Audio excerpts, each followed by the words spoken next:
Good afternoon, everybody, and welcome to an incredible start here, your sunset safari. There the sun is not quite setting, but the golden light of the African afternoon is starting to fall here, and we're sitting with the Queen of Nkuhuma, Karula, the 12-year-old female leopard, and it is a great joy to share her and the life of her two little cubs with you. My name is James Henry. On camera today is David. Hello, David. Well done. And on the other vehicle, we've got Bertie, and he is being filmed today, I think, by William. That's correct. William Durenbrock. And I'm, of course, being completely facetious. It's Byron and VM on the other vehicle. In the final control, we have Rebecca being ably assisted by, not Louise, by Chelsea Byrne of Vermont. Now, you are most welcome. You are on a live safari, like I say. And I hope that your screenshots of this magnificent scene are slightly better than the utterly appalling photograph I just took, which is more blurry than if you'd been swimming in the sea with your eyes open for the last 2 years. And I also hope that you will make lots of comment, ask us many questions over the course of the next 3 hours. The way to do that, hashtag Safari Live on Twitter or questions at wildearth.tv. That'll be the best way to get rid of us. And not I'm not sure where that comes from. That'll be the best way to get hold of us. That is horrendous. I've lost my mind. And Byron at the moment is off in the far east, northeast, near Buffelshoek Dam. There were reports of wild dogs there this morning, and he was desperately trying to find them earlier on. He's now doing that now, and with any luck, he'll have some good news for us. We, of course, are going to stay here for as long as we can with Karula and her youngsters. That is George that you can see over there. The little one, of course, Karula, the queen. She is the one eating, the big one. And Charlotte, the other cub, is just off to the right-hand side. Sorry, I'm in your way, I think. Sorry about that, David. Do forgive me. Very difficult to see my monitor from where I'm sitting here. And there she is. She's just looking around. Now, this morning, see how alert she is? This morning, that kill was up in a tree, and it wasn't very easy either for the cubs to feed on it, and it wasn't easy for her. I think it was uncomfortable. And I don't know, I think she pulled it up in the night, maybe to avoid hyenas. I suspect quite strongly that one of these cubbies dropped it out of the tree by mistake. And she's decided against taking it back up, simply because it's daytime now, and I suppose the security of the light that is afforded here, and the heat, which is going to sort of deter the other predators from being too mobile at this stage, has left her much more comfortable with the feeding here on the ground. And look at the little one. I don't know if you can see there. The little one is getting very cross with her mother. She was hissing just now. He was hissing just now, sorry.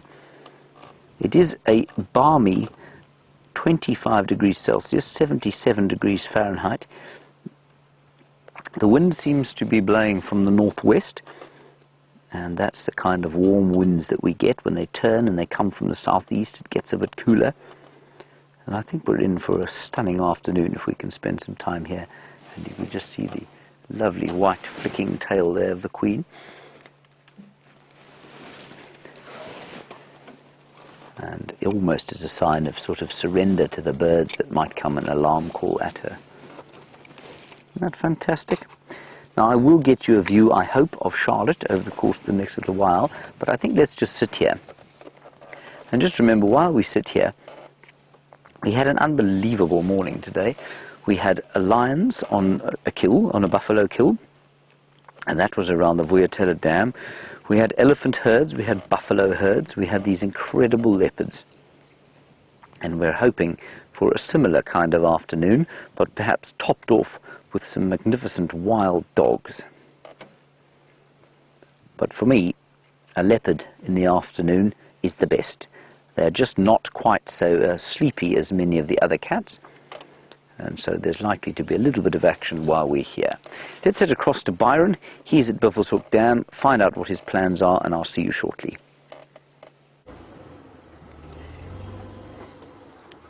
Good afternoon, everybody. Great to have you with us again. I am at Buffelshoek Dam. My name is Byron, and with me this afternoon on camera, I have VM. Afternoon, VM. So we are currently trying to look for any signs of wild dog. There were reports of them crossing into this area this morning, but Up until now we've had no luck, but I'm still going to have a good look. We have got a hippo in the dam at the moment.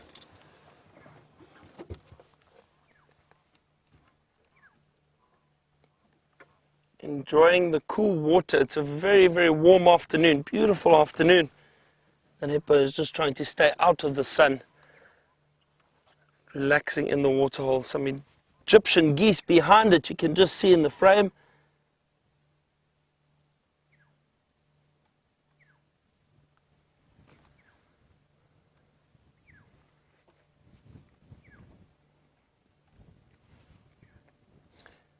It's interesting, that hippo is a little bit exposed. Now in summer, when we have a little bit more rainfall, the water should be a lot deeper. And the hippo prefer that because then they can submerge completely and just keep their heads above the water so that they can breathe.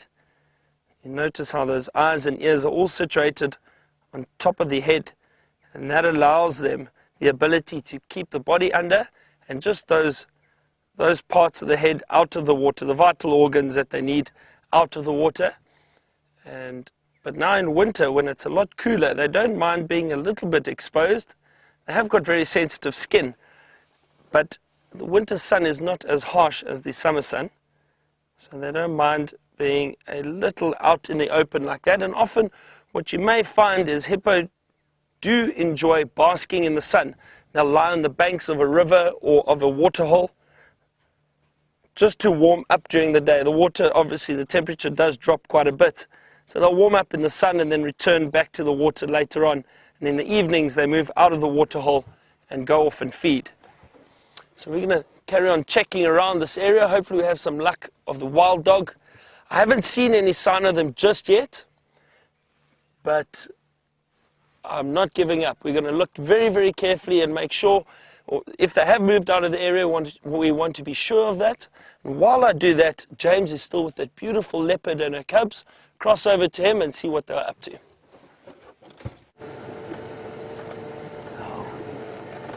Everybody, we're just easing into position, Dave. Tell me when.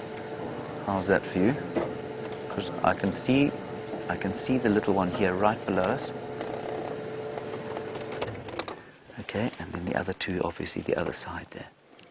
Right, I'm going to talk very quietly. We're very close now. This little one is only about 2.5, maybe 3 meters from us. No, maybe 5 meters. That's pretty close by. And then, just across and to the left, we've got Karula and the other one. That's George. There he is. Hello, Georgie boy. Isn't he lovely? I can't believe how lucky we are.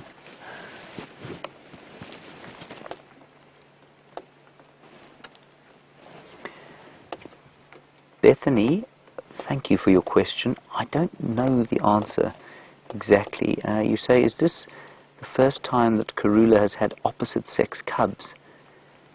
I was of the impression that the litter before quarantine in Nkuhuma were the same sex. At least were opposite sex, sorry. So I don't think that this is the first time she's had opposite sex cubs. But I might be wrong, and there are many sort of Karula experts on the web. You might even find on her Facebook page, but I think that she had two, a male and a female, before quarantine in Nkuhuma. This is just unbelievable. That's actually Charlotte sitting with her. That's Charlotte you're looking at there, I think. I think their eyes are changing colour. And Brooklyn, you're just 10 years old. Hello, Brooklyn. You know, these leopards are, you say, do they drink milk anymore? They don't, Brooklyn, and they're too old now, and you're 10, and these are, I guess, the equivalent of about, say, a 6 or 7 year old human being. They'll be at your age, at around 10, it's probably in only about a month's time. So they definitely are not suckling anymore. They're a bit old. They stopped almost 2 months ago. Remember, they will be 5 months old on the 2nd of July. And that's pretty soon. It's in a couple of days. Oh, this is just unbelievable. I can't believe how lucky we are to be here. Everybody, we're on our own here, no one else trying to come here. And we're sitting with Karula, the queen, and her two little ones. Oops. And rolling into the drainage line. Davey, have you got a view of the one down there?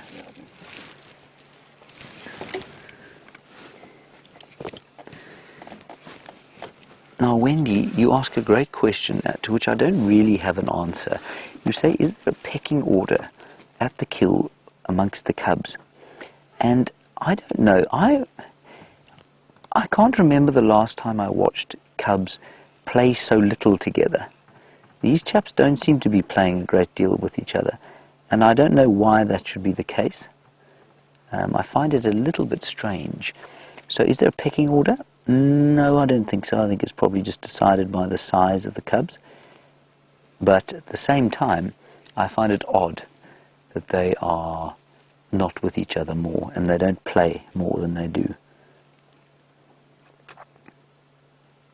Seems very strange to me.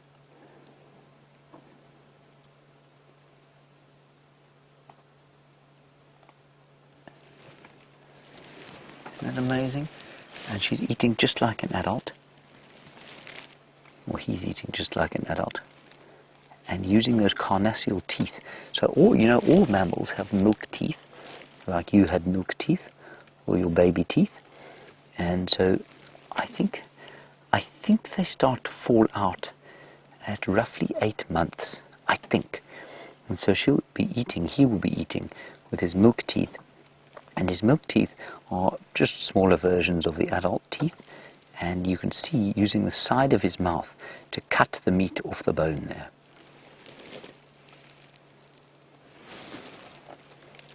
Oh, this is just, people, I cannot tell you how lucky we are to be here, watching these special cats.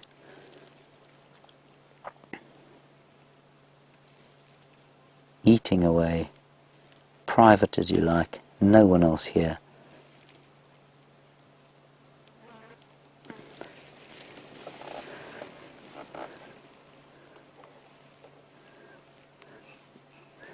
Hello, James Dungan. Great name that you have. You say, is this the same steenbok? I have to tell you that I made a mistake this morning when I said it was a steenbok. It's not a steenbok. It is most certainly a duiker. Well, it was a duiker. What remains of it is a duiker, and it is the same one that she killed yesterday sometime, around about this time yesterday, because there were impala going crazy in this area. They were alarm calling. Lex and Aubrey were looking around this area, seeing if they could find anything. They found nothing, and then eventually she popped out in the afternoon as the sun was going down, leading her little cubs up here. So I think she killed the thing. She put it under a weeping wattle bush just sort of behind where we are now, and then she went back to fetch the cubs, which have obviously been on this reserve, so they haven't been south of us. We assumed they were south of us, but they've been on the reserve because she certainly didn't fetch them from south of us. And then she brought them back here, and they fed on it for a little while last night, and when we arrived here this morning, the kill was in the tree just above us. And now they're still feeding on it. And I suspect if they are still here this evening, she'll put it back into one of these trees up here so that the hyenas can't have a go at it, and so that should they need to, the cubs can eat in safety.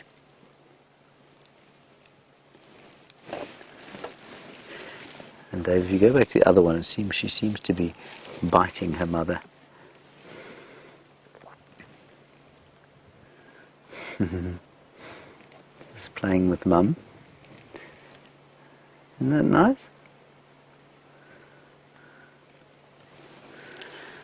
And Roger, you're in Florida, and you say how much longer until they have to be independent? Roger, they won't go independent probably for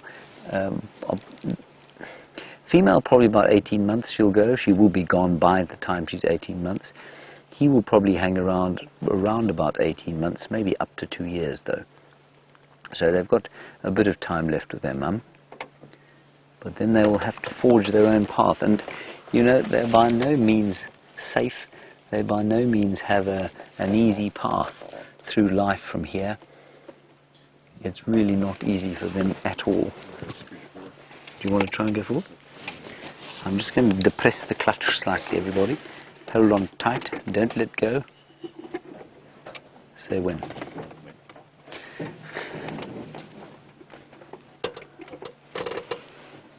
There we are. Oh, look at that. Well spotted, David. Isn't that awesome? Yeah, wow. Now, leopards can go more independent earlier than that if they have to. A classic example, of course, being young Sindile, who was forced to go early because he ate that rabid dog. Now, I don't know if how long you've all been watching, but Shadow's other grandson, who's called Sindile, ate a rabid dog, or caught a rabid dog, earlier on this year, and he had to go into rehab, and he was just over a year old when that happened, and he's been re-released into the wild, so he's now just about 21 months old, and he's managing somehow to survive absolutely fine despite the lack of mentorship from the mother that he had. And so, you know, leopard cubs can go independent much earlier than the textbooks will tell you. And we know, for example, that there was a leopard in this area once who went independent at 8 months. Now that's just 3 months from now, and it was a female. Obviously the males are much less good at that sort of thing. The males tend to be fairly poor at going independent, a bit like human beings, of course. They like the comforts of home. They like having mum around to cook them a meal, or in this case, kill the Madaika. Oh, it's wonderful. Isn't this? Look at the fluffy white fur on the belly. This is how an afternoon on a Tuesday should be spent, I feel, David, don't you?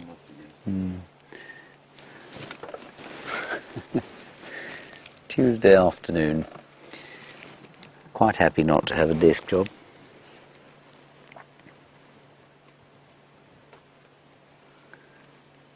There's wee George still eating his meal.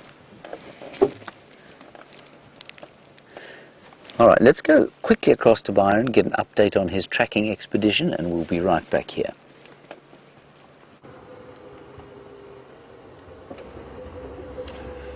So, unfortunately, no luck just yet. I've had a good walk through this area, no wild dog, no sign of any wild dog. I saw their tracks from this morning, but it's very difficult to gauge which direction they've moved off. Just going to drive around this area a little bit more, once more, just have a good look.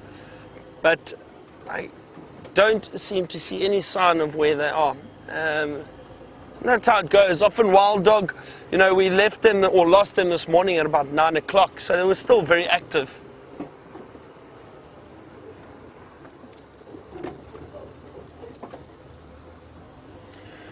So, good afternoon, Corey, and welcome to your co-workers, Tori and Tracy, who are joining us for the first time. It's great to have you on the afternoon safari with us, our sunset safari on Safari Live. So, Tori and Tracy, Corey has asked me to explain to you what you can expect from a safari and if you come out on a safari. So usually what happens is we have 2 drives during the day, one in the early morning and one in the afternoon. The reason for that is that this is a time when a lot of the animals, or most of the animals, are active. It's nice and cool temperatures, and you may still get a lot of predators moving around. The reason for that is they were possibly still hunting from last night. A lot of the predators are nocturnal, like lion and leopard. And then with those cool conditions, you do get a lot of bird life active, and the animals are still moving around quite a bit, especially now in winter. In the mornings, the predators do tend to move around a lot longer during the morning, as opposed to summer when they will go and rest and relax in the heat of the day. So we're busy looking for wild dogs at the moment. We had a report of them around this dam this morning, this Buffelshoek Dam, but I unfortunately cannot see any sign of them. We came and looked But as I said, it was about 9 o'clock we got to this area and it was still cool. So they would still have moved around quite a bit. But you never know, we could always bump into them. What else can you expect on a safari? You can usually expect some afternoon snacks if you go on an afternoon drive, or morning tea and coffee with biscuits while you're out in the bush. It's a really nice time to stretch your legs, get out. Your guide will show you some of the smaller things around while you're walking. And then while you're driving around, hopefully spot a lot of wildlife, and you've got that interaction with the guide, and you can hear and see everything that he does, and then ask a lot of questions while you're out. I hope that answers your question about what to expect on a safari, but I think the best is if you come out and experience it for yourself. We're going to carry on just checking around this area for a brief while, see if we don't see any sign of these wild dogs. While I do that, head back to James with that beautiful leopard.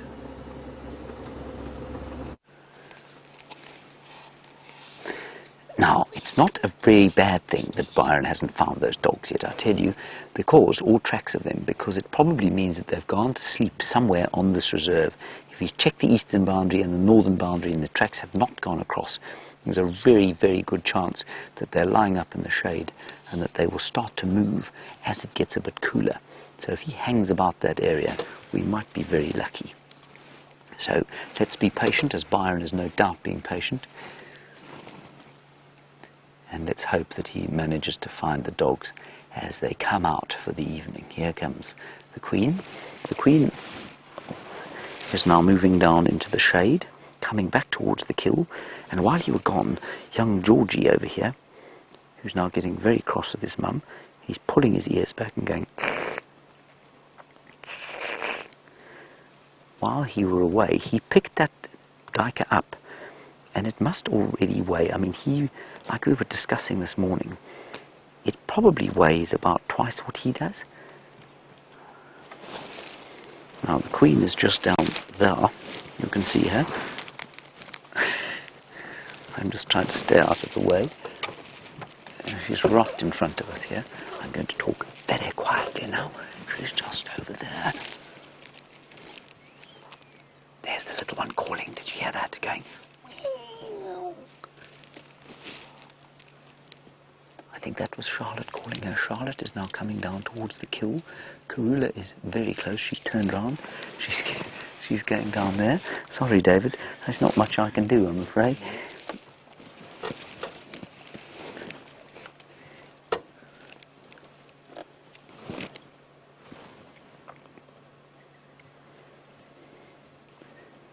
Now she's gone to sleep right in the deep shade there, where we have absolutely no view of her.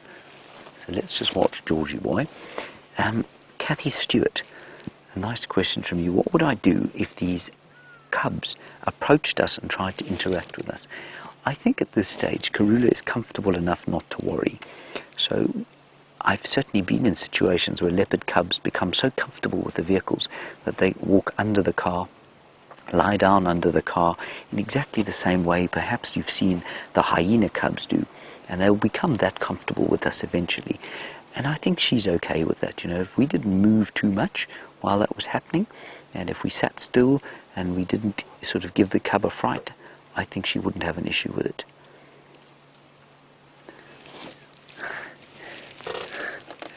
Look, Davy, I don't know if you can see.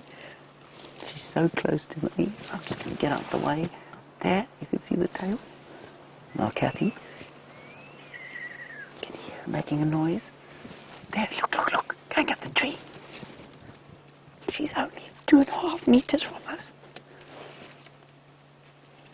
Look. And Kathy, as I say that, I'm keeping an eye on Karula. People, this doesn't happen. It just does not get better than this. Oh, wow.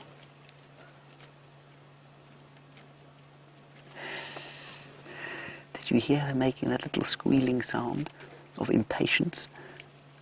Look how fat her little belly is.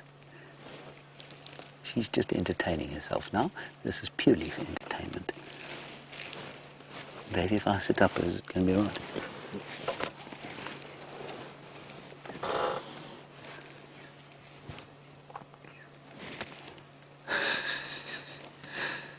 Oh, wow. Isn't that amazing how dexterous they are? Hello, little Charlotte. Your brother's very hungry. Now, we were asked about who's dominant and who isn't, and I think it's quite an interesting question here. Oops. Simply because I think that she's eaten before he has, and that I feel almost like she ate first for some reason. I don't know why she would have.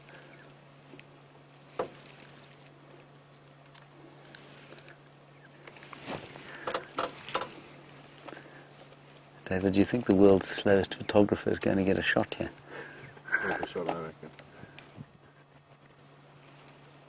Sorry, Robin, I've missed your question. Can we have it again, please, Becca? Look at this. This is unbelievable.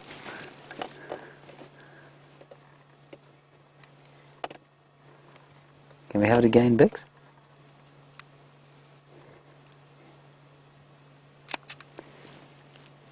Rebecca, Robin's question.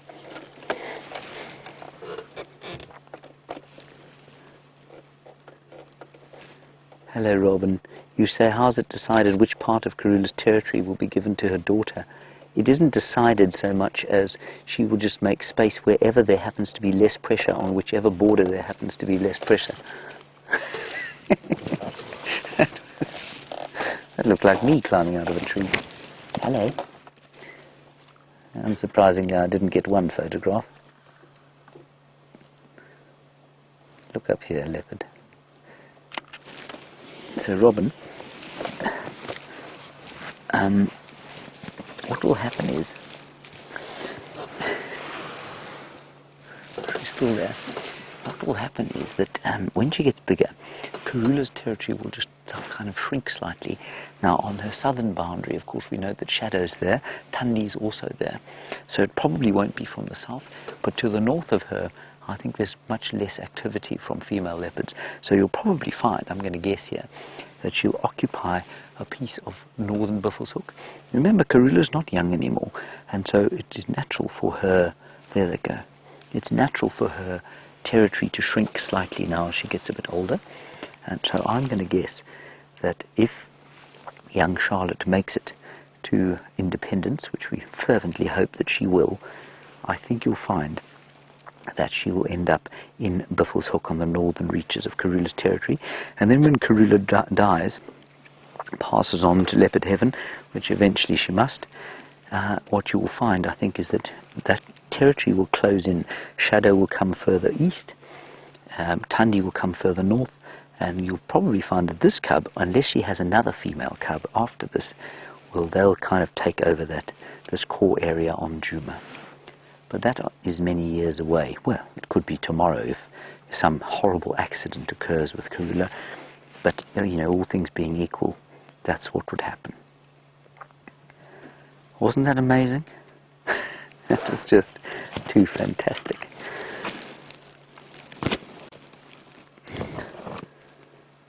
David, I didn't get a photograph of that, if you can believe it. Oh, James.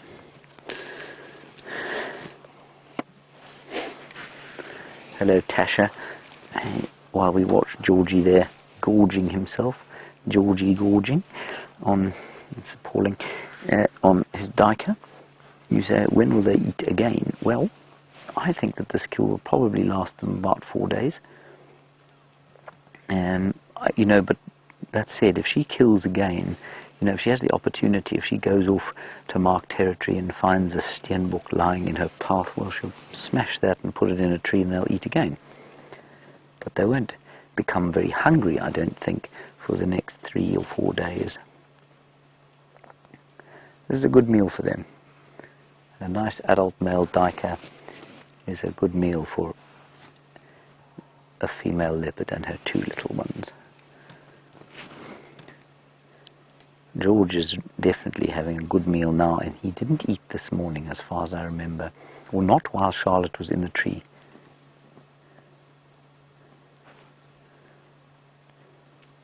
Going down to his mum, let's just watch. It's going to be difficult to see this interaction, but we'll just try and place how the relationship is between mum and son, and then George and Charlotte themselves. Yeah, look at that. Now Charlotte's run to the kill. Look at that, they won't eat together. I find that fascinating. And Mum's now going to the kill. So old Georgie's on his own.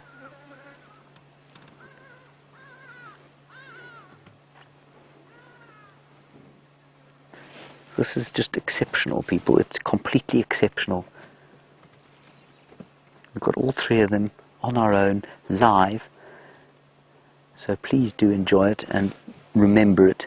Take your screenshots and load your memory banks with what is truly a remarkable sight.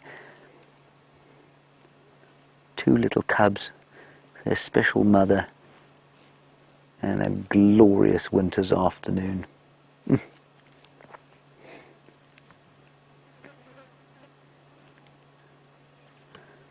All right, let's quickly go back to Byron and get an update from him.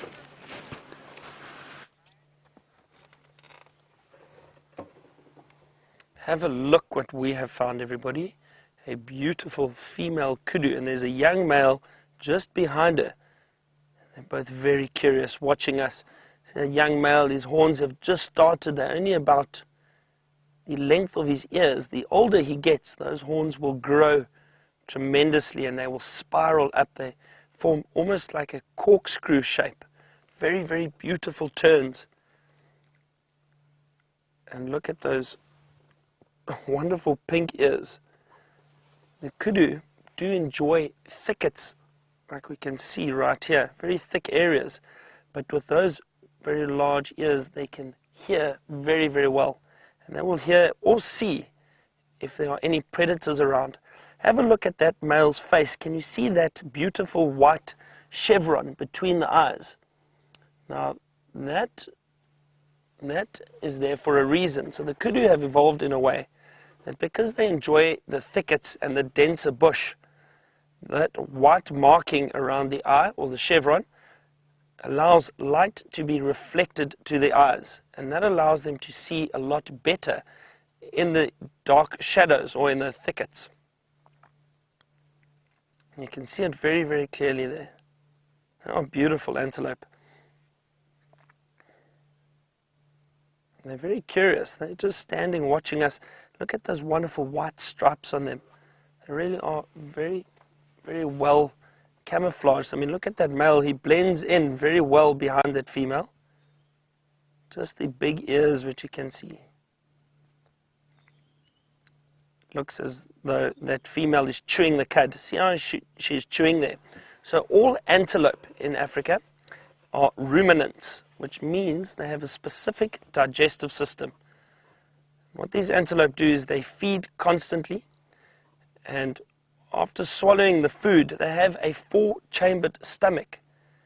And the food moves down into the stomach. It is then mixed with some enzymes and digestive fluids, and it is regurgitated. And what happens then is you get this behavior, and it's known as chewing the cud, just like cows do and buffalo. They re-chew the food, they break it down even further, and they swallow it again. So it's a very efficient digestive system. They get all the nutrients they possibly can out of the food that they eat.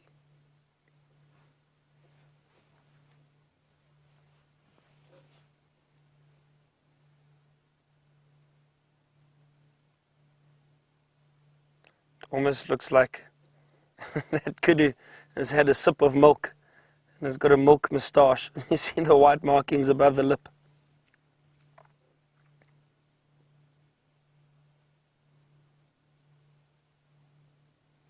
For all of you who have just joined us and who are new viewers, don't forget this is a live safari, so please send us your questions at hashtag Safari Live on Twitter, or you can email us questions@wildearth.tv.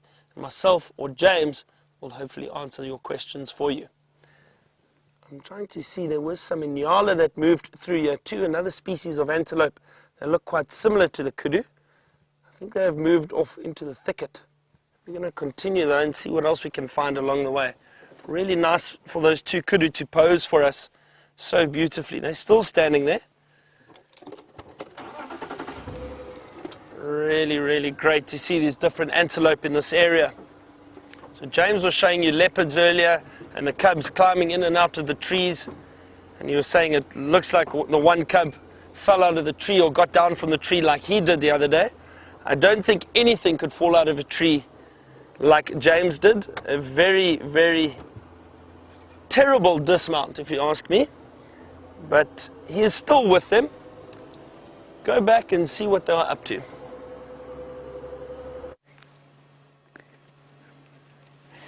Charlotte is voraciously eating everybody. Look at her devouring that duiker hungrily. I'm very interested that she and George don't seem to feed together. I think that's quite interesting. I don't know what it means exactly, but I do think it's quite interesting. And I mean, if she was dominant over him, or if there was some kind of dominance at play, I imagine that she wouldn't have waited for him to leave. And maybe she feels that she needs the security of Mum. We've seen him eating on his own twice. He certainly did that last time they had a kill. He spent a lot of time on his own, feeding, and she and Mum stayed in the tree. And I think that's quite telling.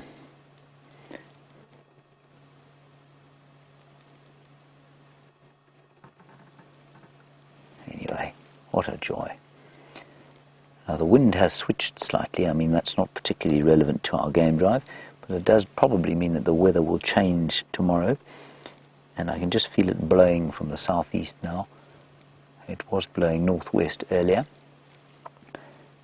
And what that means for George and Charlotte, well, probably absolutely nothing at all.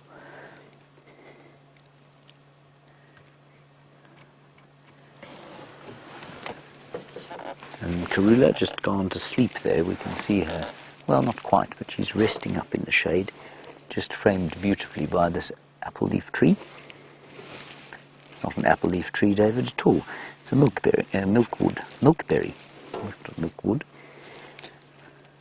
Manolcara mochisa, my favourite tree out here.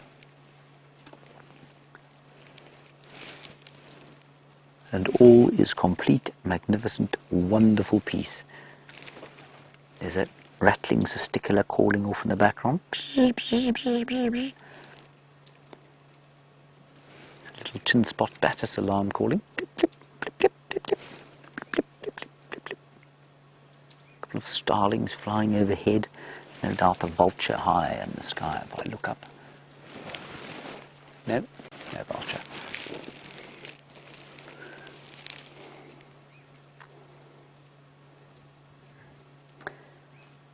Now we are going to be joined a little bit later at about 4 o'clock by the Teachers Technical Conference of Virginia Beach, Virginia.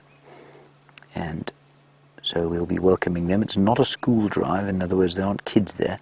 They're all teachers having a look at what we do, and I think assessing if they would like to incorporate this as part of their curriculum. I think it'd be quite fun to look at this when you're at school, don't you? Rather than having somebody writing on a blackboard, although I don't suppose they do that anymore.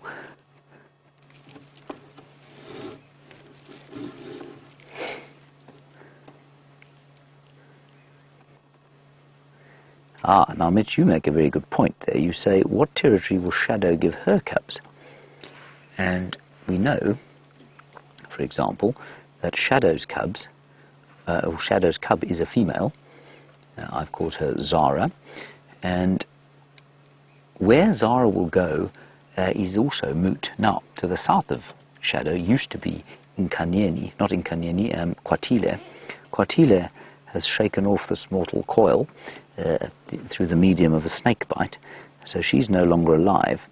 And I think that territory, as far as I can work out, is probably open. So I'm going to guess that if Zara makes it through the difficult period of life that she's in now, I suspect that's where she'll go. If that makes sense. It was a very astute question, that.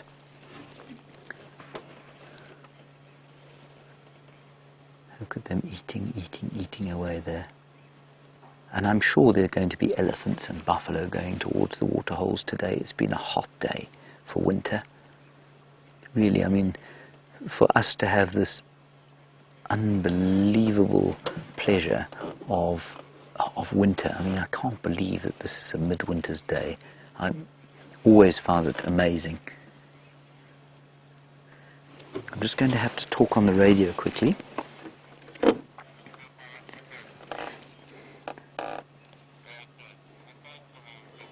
So everybody is now starting to get mobile, so we won't be able to. Davey, look, there's George is going for a little walkabout. He's just straight over the top here. There we go. That's him.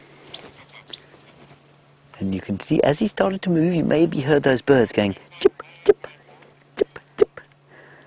Now I cannot actually believe this, but Byron has managed to find yet another Varro's eagle owl.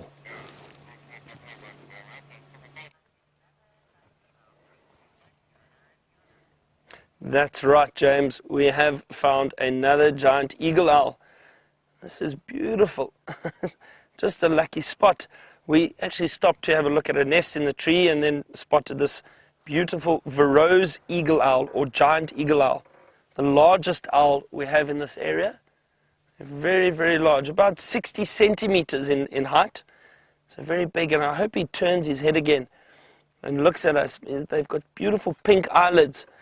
And this owl is just hiding in the canopy, trying to get out of the sunlight and rest during the day. And late in the evening, it will fly out and go off and hunt. And if you have a look lower down, just look at those talons that owl has. Very, very sharp. And luckily, VM is able to zoom right in there. Look at that. Those are some serious, serious talons. And they will catch a number of different prey, especially scrub hare, little nocturnal hares which come out. These giant eagle owls will be able to hunt them. What a beautiful, beautiful bird. It's so great to see it out in the open, or during the day at least, because often they hide in even thicker trees than this. This is a nice canopy, it's well sheltered. And later it'll probably move off and go and hunt. Look at those feathers on top of its head. It almost looks like they are ears. If you can see if the head turns towards us, you might see it a bit clearer. But you can see those feathers blowing in the wind. Little tufts of feathers above the head. Look just like ears. This is really great. We've been lucky. This is the 4th giant eagle owl I have seen in the last 4 days. So that is really, really great. They've got a deep booming sound. Very deep, deep sound. It's my attempt at a giant eagle owl call, but it's not very good. There we go. Look at those eyes. Those pink, bright, bright pink eyelids.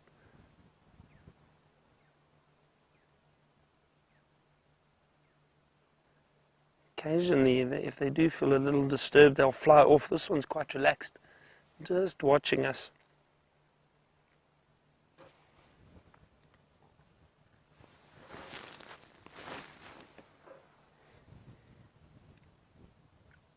This is a nice surprise. It is sitting in a beautiful torchwood tree, or green thorn. Lovely tree. A huge tree, and you can see it's not easily seen. Now that it's been pointed out, you can see it clearly, but if you're just driving past, it may sometimes just look like one of the branches. Look at that stem of the tree. Very distinct. Almost looks like it is twisted.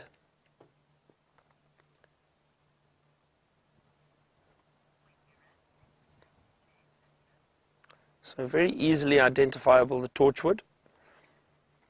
And that owl looks as if it is very happy there and is probably going to stay there for quite some time. Don't want to disturb it, don't want it to fly off. So I think we're going to leave it, but I'm so glad we were able to show it to you. It really is a wonderful bird to see.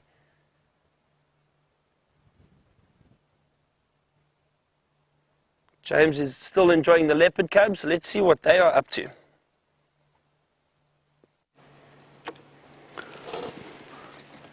Just eating and eating and eating and eating. That's what's going on here. And we're not going to be here for too much longer, everyone, so let's just enjoy this, simply because the youngsters, at least not the... I really am losing my mind. The other game drives are starting to get mobile, and lots of people want to come in here and enjoy these cubbies like we've had them for 45 minutes here on our own. What a rare joy. But we're going to stay for as long as we can, while little Charlotte has her meal, her tea. Davey, shall I go back a bit, or are you happy here? You're happy. So we'll stay here. Lex is coming in. Karula's fast asleep. George has gone off onto the north. He's also fast asleep. He's gone flat cat the other side.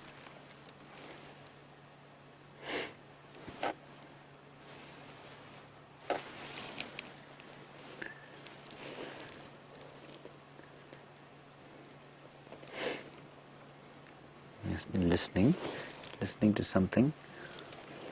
I don't know what she's listening to. Her mum's not moving, but her mum's head is up. I'm just going to talk to Lex quickly. Lex, come in.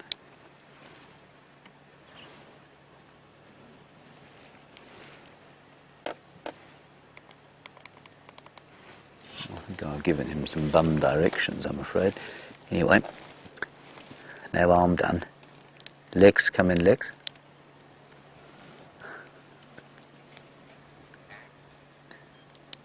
Lex, I've obviously confused the issue. I meant the other bank, so the western bank, exactly where you were coming in.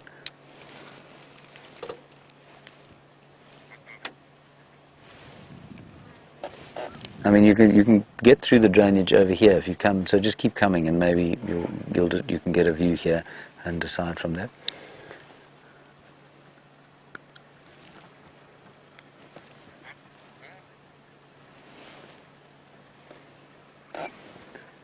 Sorry, I'm just helping them get the best view.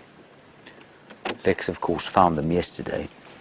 He very cleverly gave his guests some drinks just around Vuyatela Dam, Juma Dam, yesterday evening, and Karula popped out to their little babies.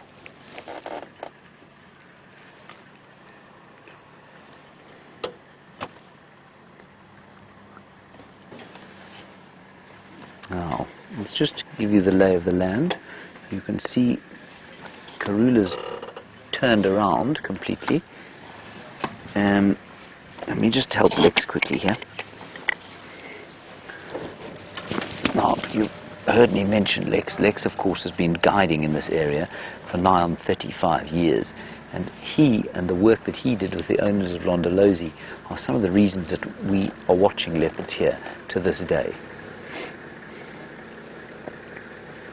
They did such a tremendous job of habituating leopards. Is it right? He's just the other side. He's just behind that mound. I think that's a little female feeding. And so, I mean, we had a question this morning about how it is that we're able to watch these leopards like this. And it's just through time.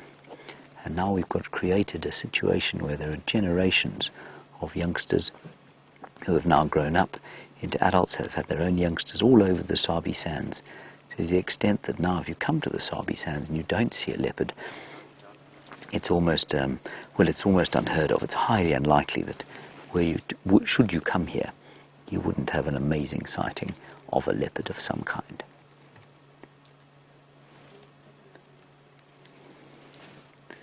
Oh, Byron is on fire with a little slender mongoose.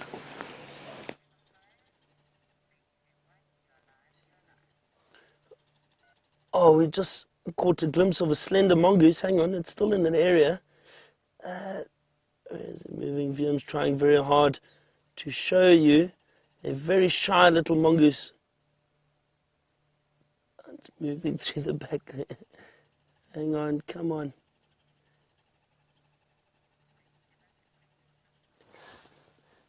So, a little slender mongoose is a part of the mongoose family. They are very solitary. They're not like other mongoose who live in large family groups. I'm going to try and show you a picture quickly. We've lost him, unfortunately. He ran away from us. But if you have a look, I've got a picture of one. Look at this, a beautiful slender mongoose. And they've got that bright red nose. Here you can clearly see on the tail. The tail has got a very dark black strip or tip. And then the mongoose, but very shy little animal, and they'll run through the thickets looking for birds' nests, birds' eggs, anything like that they'll feed on. And they may also feed on certain insect species. And he was out in the open briefly, and then it ran into a thicket. Very, very shy. But we're finding great little stuff this afternoon. It's wonderful. Let's see what else I can find. But while we're doing that, let's cross back to James quickly for an update on those leopard.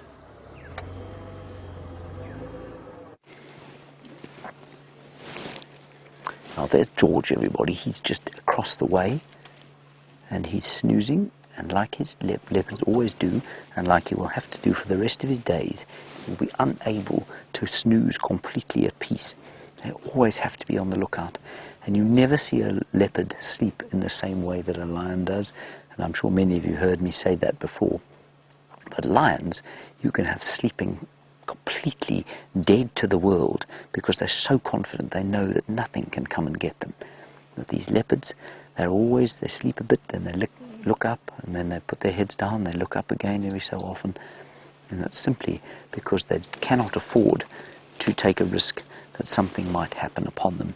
So the slightest scent on the wind, the slightest crunch of a leaf, the slightest kind of hint that there's something amiss, they wake up immediately. And I've walked past lions by mistake and not woken them up. And that's not because I'm tremendously stealthy. It's just because they are so confident that they go completely to sleep in the same way that we as human beings do. There's Charlotte now trying to move the carcass.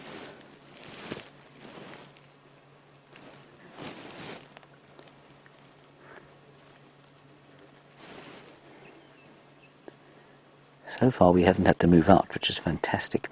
There are two lions just near the Djuma Dam, and so the zoomy, I don't know who's zooming today, just have a look around there. You can probably see those lions lurking about there somewhere. And Charlotte, just like her brother, using those carnassial teeth, those molars, those sharp scissor-like molars. Yes, Gracie, very good question from you. So are the baby's teeth like little puppy's teeth? They're exactly the same, Gracie. They come out the same way that little puppy's teeth come out, and then they get big teeth in the same way that your teeth are now coming out, Gracie. Maybe not all of them, but certainly when you get to round about your age, aged 8, that's when your teeth are going to come out. And well, a bit like my teeth did. Well, my teeth didn't actually, but most. Is that why you were clearing your throat? You see, David was clearing his throat to tell me that the camera was on me. Thank you. I thought it was just because he had consumption. So, Gracie, it's exactly the same as with puppies. Every single mammal in the world has teeth that come out when they're little, and then when they get to sort of around just before adulthood, all of their teeth fall out and they get their proper teeth. Just like you.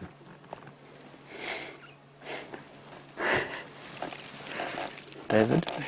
Yes, Next time, maybe just a sort of as opposed to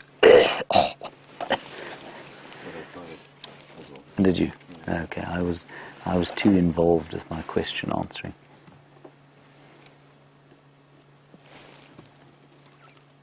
I don't know if you can hear, but just above us There's a beautiful bird called a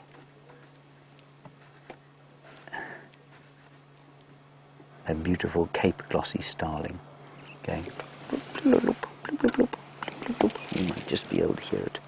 Betty, hello and thank you for your question.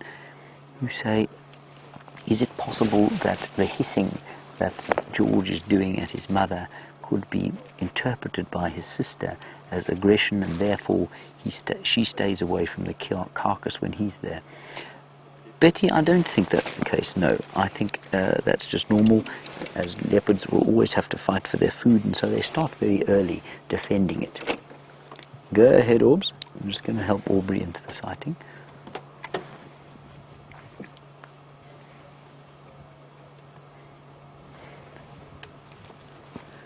Make your way straight here, Orbs. I'll move out as soon as the fourth station arrives.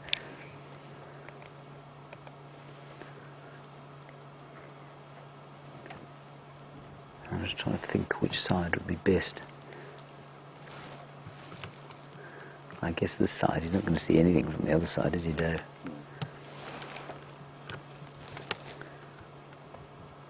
Gosh, we have been so lucky. So, Betty, you know, these leopards they're by nature completely solitary. They by nature will have to defend their food, and so it starts at a very early age, and you'll find lion cubs doing exactly the same thing. They actually fight with each other, much more than these two do. And that's because lions, of course, will always fight over their food, whereas leopards will avoid any kind of physical confrontation, despite their unbelievable strength, their profound speed. They will avoid conflict. They can't afford to get injured. And it's quite something, that, you know. I mean, it really is. It says something about their physical prowess. It says something about the difficulties of surviving as a leopard. That they live a very physical life. You know, they do a lot of sleeping, of course, which I'm sure helps them to recover. But I mean, the risks of injury when you're trying to kill something, even like this duiker, are big. And you know that professional sportsmen are constantly being injured and have to take time off to recover, and there's no chance for that if you happen to be a leopard or a cheetah.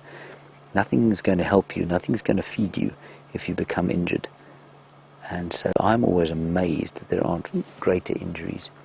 And I think these animals recover amazingly well, and I wonder if the tremendous amount of sleep that they have isn't absolutely crucial to that healing process.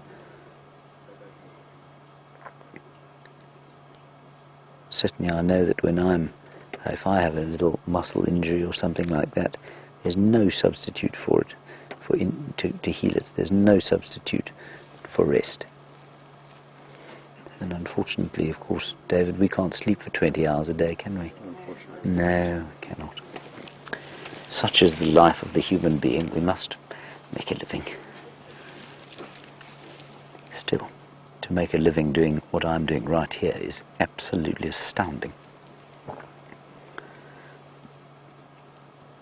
not sure there are many better jobs in the world. Perhaps that of an astronaut could be entertaining for a little while, but eventually then you're just hanging around in zero gravity, staring at the earth, wondering when you can go home.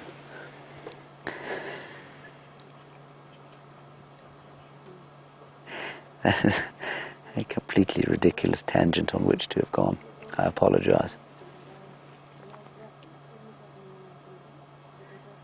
And just like the adults, these chaps will feed and feed and feed until they're so full that their little stomachs push up against the diaphragm, and they'll really struggle to breathe properly.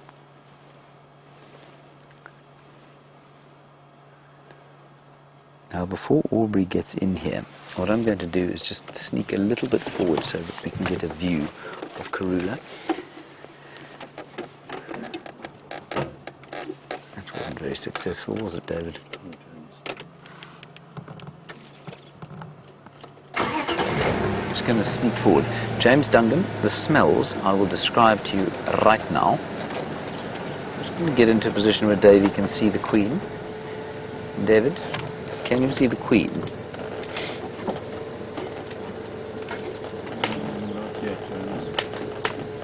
She's that large leopard there.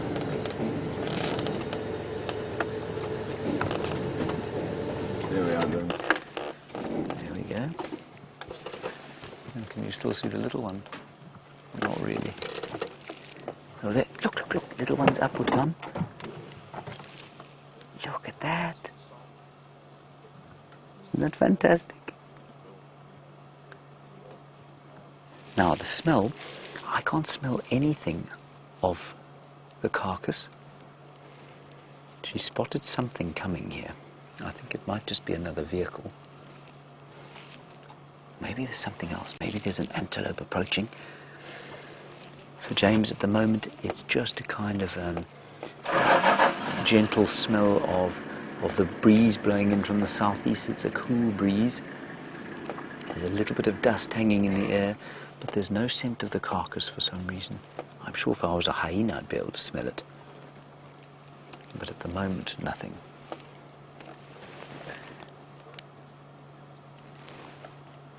That's fantastic. Aubrey, come in. Something's going on here.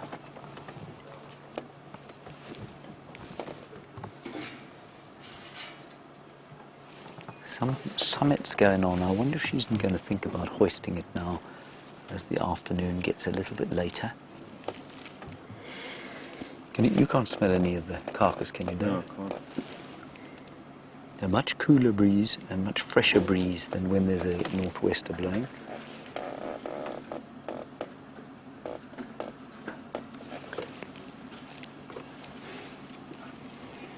Let's just see what happens here. I'll be fascinated to know if she takes it up another tree. She's not going to take it up this one again. Well, not, I don't think, with us sitting right here. We're right under the tree that she took it up earlier. She has a few options there.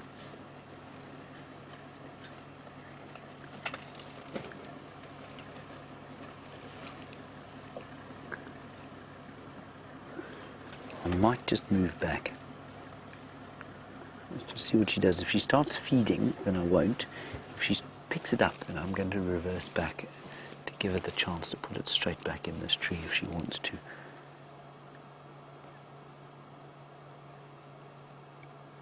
We just are, I mean, literally a foot away from the base of the same tree that she was on. Something's got her up. She smelt something on the air. She might just be hungry again, I suppose. But she got up and she looked. See the flicking of the fur? That's to get rid of the flies. I sometimes wish I could flick my skin like that, so that I wouldn't have to slap myself continuously. Ooh, very tired.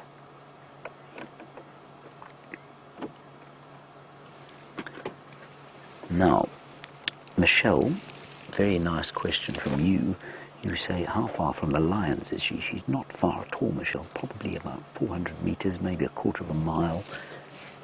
And does she know they're there? I don't know if she knows they're there now. She would have known they were there from the evening, because during the evening, of course, they killed a buffalo. And that would have been a tremendously noisy process. And then they were roaring. Those two males were roaring all night long. So she would have known exactly where they were. I don't think she necessarily knows that they're there now. But it's not unheard of for a leopard to go off and try and have a drink. The closest water, she's halfway between the Galago pan and the pan at the Juma Dam Cam. And so were she to go off there and have a drink, well, she'd figure it out pretty quickly. Now let's see what happens. Let's I think she's just feeding. Yeah, she doesn't look like she's going to take it up.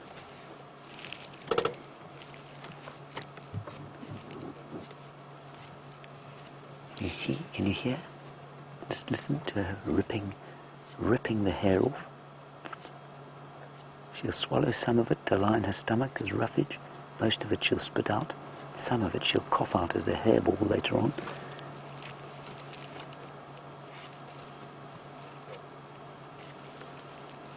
You hear that, Dave? I think Charlotte and George are in exactly the same positions that they were. So now it's Mum's turn to feed. I think she's taking, is that the hind quarter? I think she's got the hind quarter there. She's just David's kicking things about back here. He's mistaken the back of the vehicle for a soccer field. There you are, spitting it out.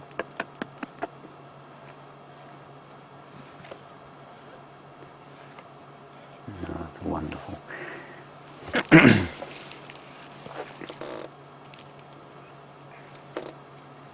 Look at the claws holding it down. Powerful, powerful claws. You wouldn't want those anywhere near you. Just tearing out the hair, patiently eating. And you know, you'll read that leopards take impala as their main source of food. They don't, you know, in this area. The duiker and steenbok populations take a nasty hammering from the leopards. They're easy to kill for a leopard, I think. By far the easiest sort of prey. Not very big. They choose sort of hiding as their method of defense, so they don't run away. So if you can find one and you're a leopard, and you're so stealthy like they are, probably relatively easy to kill.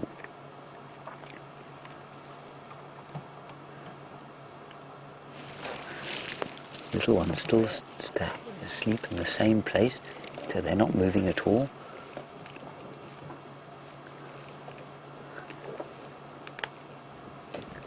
Hello Ellie, thank you for your question. You want to know about protractable claws. So you know that cats have got what we call protractable claws. Now you've referred to retractable claws, and you say, is it true that all cats can retract their claws except for the cheetah?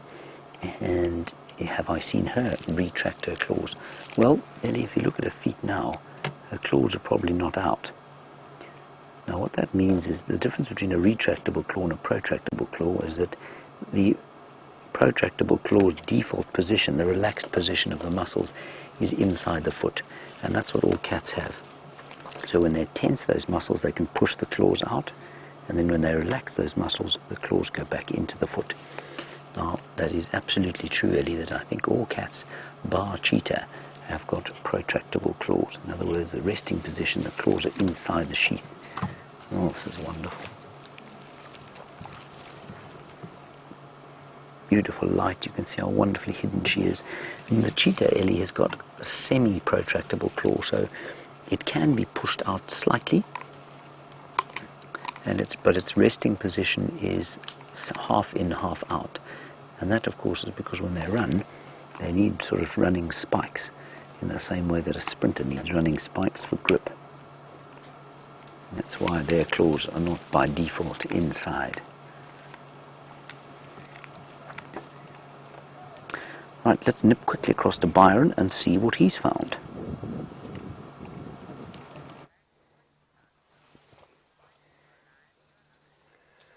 I have found a big herd of impala, and they really are beautiful antelope. One of the most, or not one of, but this is in fact the most abundant antelope in this whole area, in the greater Kruger National Park where we are.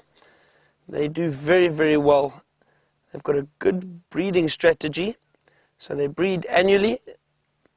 Every year around November, the females give birth. This looks like a large group of females. No horns on the females, only the big males have got horns.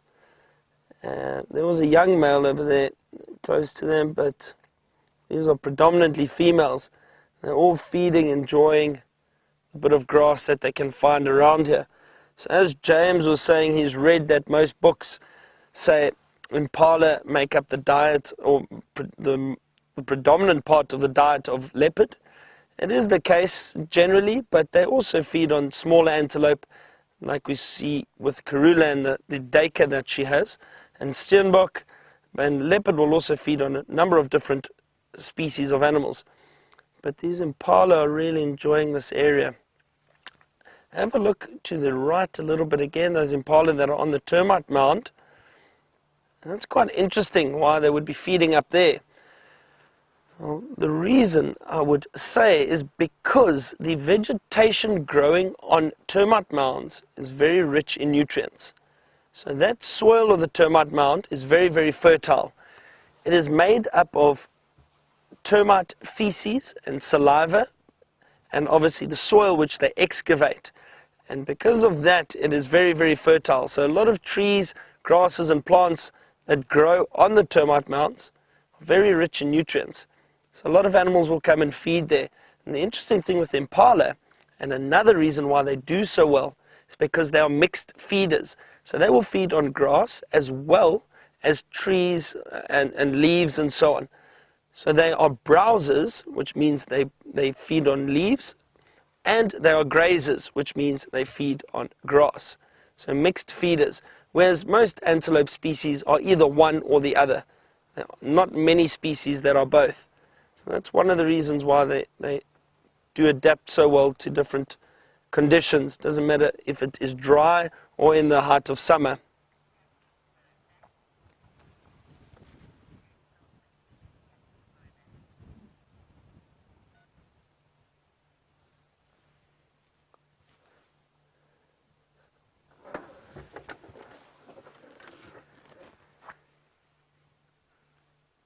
So Cassie Bobassi, I hope I'm saying that correctly, has asked us a question about ruminants and if they also have peristalsis. So I would say they do to an extent, and the reason for that is because they swallow and the food is still passed through into the stomach and the different chambers of the stomach, the 4 chambers of the stomach. When they regurgitate it, they do still need muscles and peristalsis to get that food back up again and swallow it. And then once it goes back through the stomach, it will go through peristalsis to pass through the rest of the intestine before the dung comes out.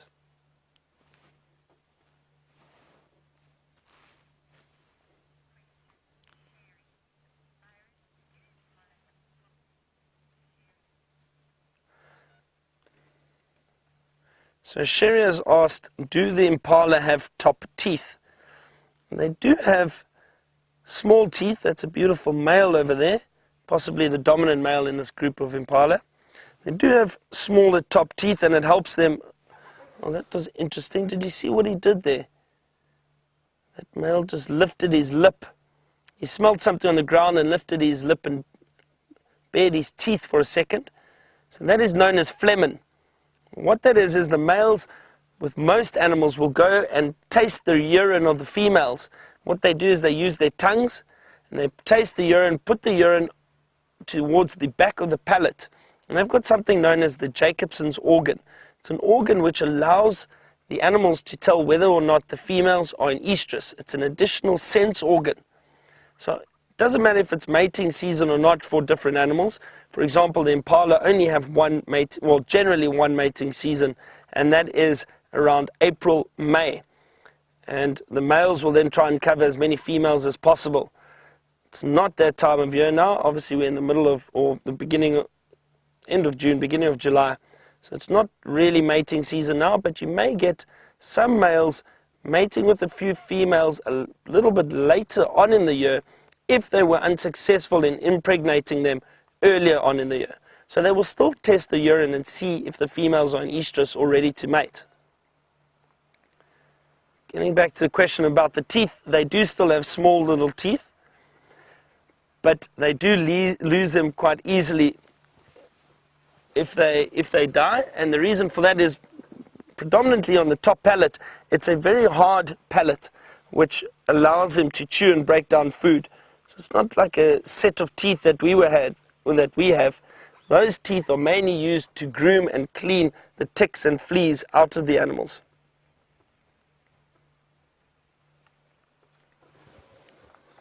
So we had another question. So from Derek. Derek has asked, do the antelope lose their horns like deer do? No, they don't, Derek. What happens is the antelope, their horns grow throughout their lifetime. That is the difference between deer and antelope. Deer will shed their antlers annually and then regrow them, whereas the antelope, their horns grow throughout their lifetime and they do not lose them. If they break a horn, it does not grow back. I'm going to move on from this impala herd. Lovely to see them and chat about them.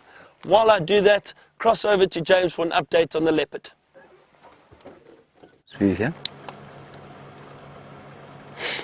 Right, everybody, hello again. Here we are, Karula, still eating.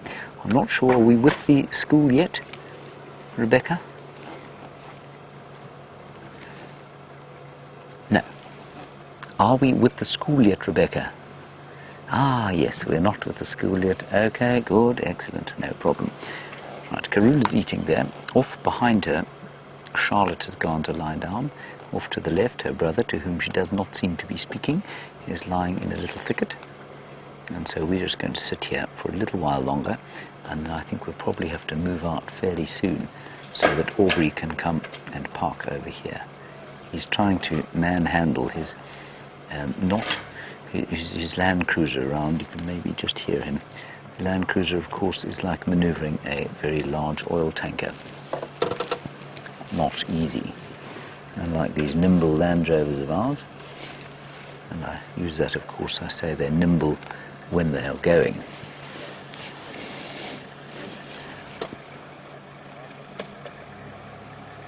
Ah, she's fantastic, isn't she? You can see why the leopard has completely and utterly captured the imagination of just about every safari goer in the world. This animal has been responsible so much for attracting tourists from all over the world to this area, and it's because of this animal, therefore, that this area has maintained itself as a wildlife haven as opposed to, I don't know, farming or perhaps cattle, or perhaps even mining.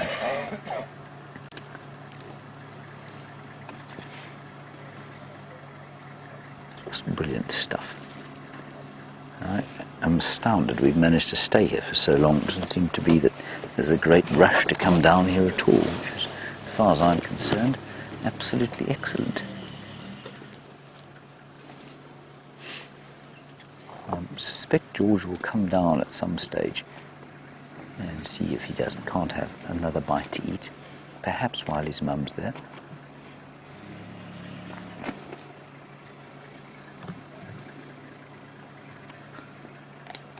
So very lucky. And just in case you've just joined us, we are sitting here. That's Karula, 12-year-old female, and we're here with the two little cubs. George the male off to the left of your picture, Charlotte the female off to the right-hand side of your picture. They are not the real names. They're the names I've given them simply because they are the names, of course, the two youngest members of the British royal family. So I just thought it's rather amusing to call them George and Charlotte. Also, of course, because I know it will provoke a virulent attack from any guide around here who finds out I've named them George and Charlotte is going to be scandalised. So I think it's quite a neat little tease.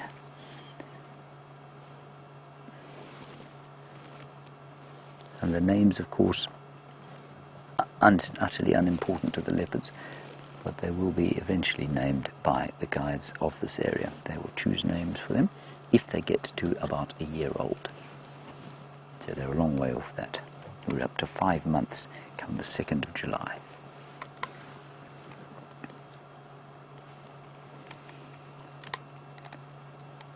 And although Karula is showing signs of being quite a weathered old girl, and I don't mean that in a negative fashion at all.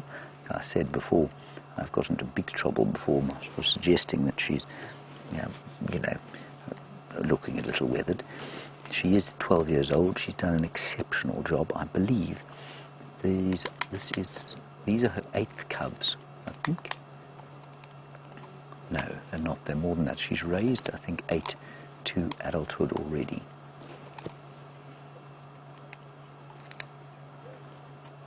No, I'm talking rubbish. These are her 8th. These will be her, I think, her 8th if she gets them to independence.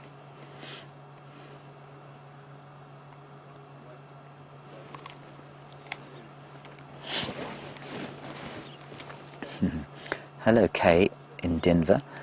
You say, would a leopard ever eat so much that it brought up again? Well, we watched Sindila, her grandson, the other day vomiting, and he vomited up what seemed to be a tapeworm, which was utterly disgusting. We went to then have a look at it, and I don't know, I think it was obviously causing him some discomfort, and that's why he vomited up. I've seen leopards vomit up hair. I've seen them vomit up bones and teeth that they've swallowed by mistake. I've never seen them vomit up meat, so I'm going to say no, Kay. I think that they would stop before they got to the point of being sick. Now remember, their digestive systems are designed to, eat far less regularly than us, and so they can hold a lot more. They can gorge themselves a lot more effectively than we can. Also, the pure carnivores, which these are, have got a very long digestive system, at least a short digestive system. The pure herbivores, like the impala, the ruminants, and the zebra, they've got an extremely long digestive system. But the shorter digestive system of a carnivore is such that, they can push quite a lot through quite quickly. So I think, I think it just goes through them a little bit faster. We, of course, as omnivores, have got a digestive system halfway between a carnivores and a herbivores. I don't think vegetarians have a longer digestive system. Do you, David? No, about the same.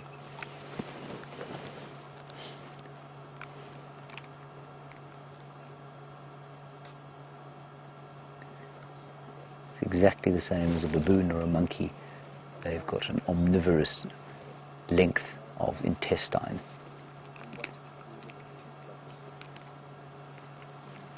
And that, of course, because the nutrients in meat are extremely sort of concentrated.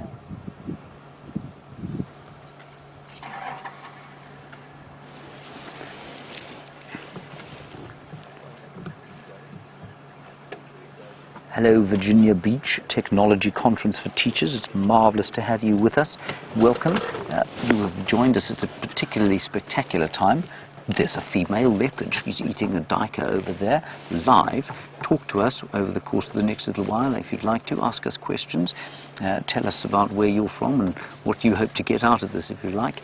And yeah, enjoy. I'm not sure how long you're with us, but we're going to be here with this little leopard for a little while.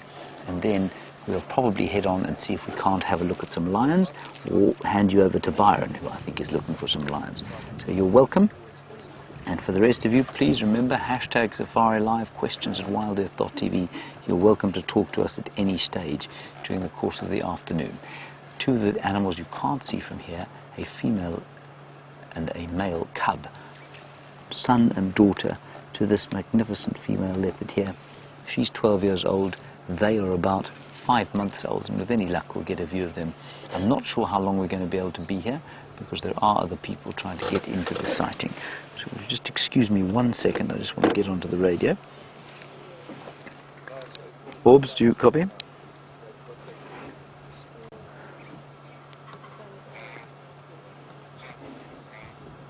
Looking for Aubrey? Aubrey, do you copy Aubrey? Orbs, are you sure you don't want to come into this position? I'll move out.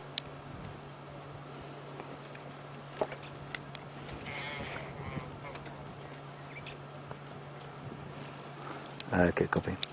All right, everyone, it looks like we'll be able to spend a bit more time here, which is excellent.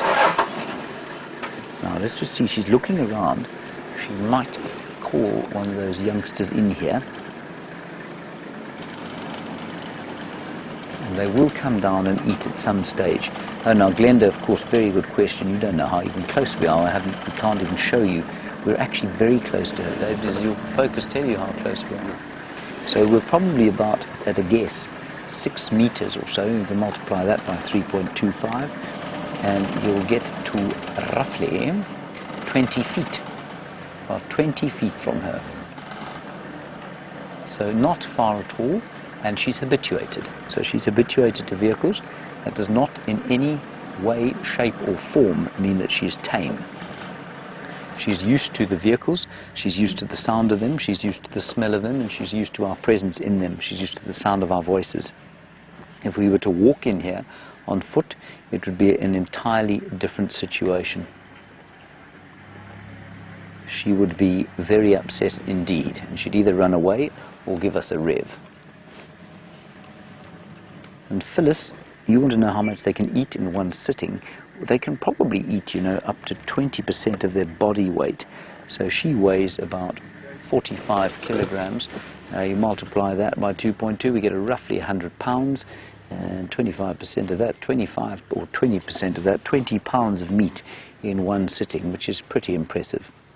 Probably more likely to be about 10 pounds per sitting if she can. But leopards, of course, extremely what we call Catholic diets. They eat just about anything, so she'll eat termites and lizards and frogs and fish if she has to. And obviously to eat 10 pounds of termites, well, that's going to be a challenge. My name is James, by the way. On camera today we've got David. Hello, David. Kim, you want to know how far they have to go to find their food. Their food is all over us. It's all around us. We're surrounded by all sorts of things that leopards like to eat. That's a duiker, which is a small antelope, about 17 kilograms or so for a big female. And so what's that in pounds? Roughly 50 pounds or so. There are lots of them around. There are impala, nyala, bushbuck. Those are the sort of main, and steenbok. Those are the mainstay of the leopard's diet, and they're all over here. She is territorial, and her territory size is largely dependent on the amount of prey that there is within that territory. So you find in areas where there are fewer prey species like the duiker and the steenbok and the impala, then what happens is that the territory tends to be much larger than they are here. And the area here, her territory is probably about 150 what am I talking about here? So about 150 hectares, which is about, it's converting here again, probably about 400 acres, maybe 450 acres. So that's a pretty big size. In fact, hers is a bit bigger. Hers is probably about, I'd say 800 acres. That's about the size of her territory.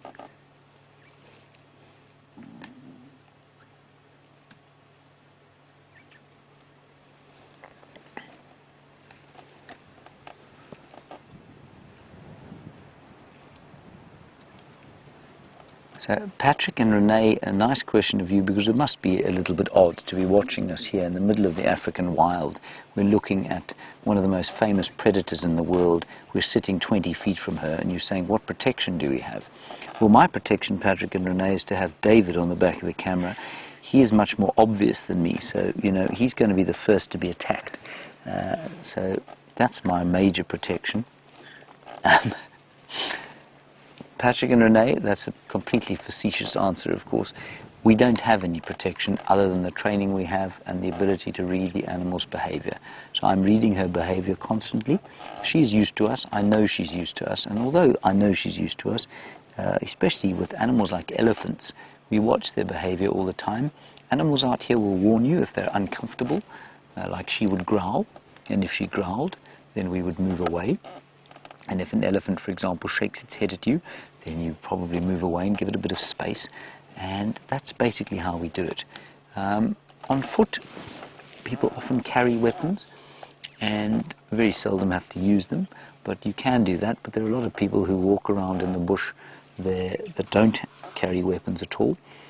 And it's because animals out here, Patrick and Renee, are inherently afraid of human beings. They see us as the apex predator.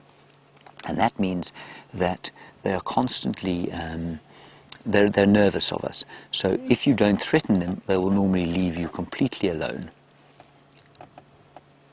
But if you threaten an animal like this, well, then you will know all about it for a short time. Right, I can't believe our luck today, everybody. Let's go and have a look at some lions with my old pal, Byron Sorrell.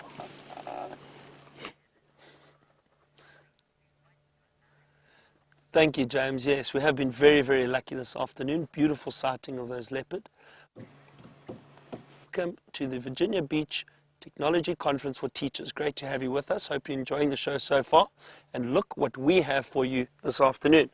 We've got these two beautiful male lions. And these two males were calling a lot last night, very close to the camp.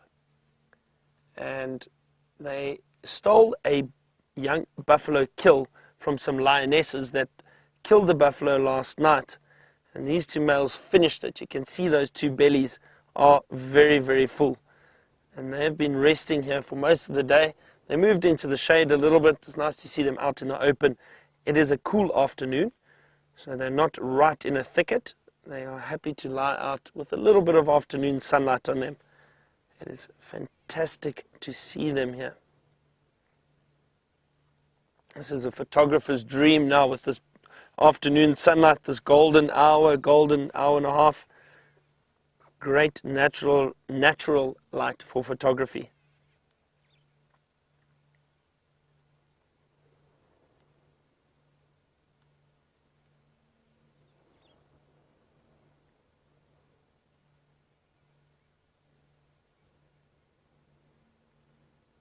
My friend behind me on camera, VM, this afternoon, is focusing wonderfully on those large paws. Tara would like to know, how much time do we spend doing this? So, Tara, with Safari Live, we are live every day in the morning for 3 hours, from 6:30 to 9:30 at the moment, and in the afternoon, we are live from 3 to 6 in the afternoon.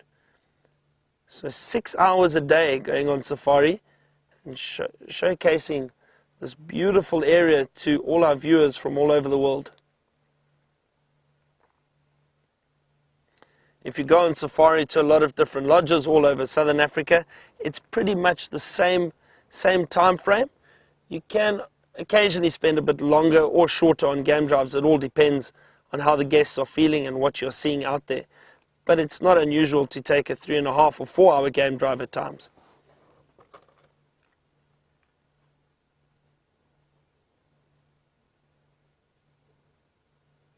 Those beautiful manes. Really golden coloration.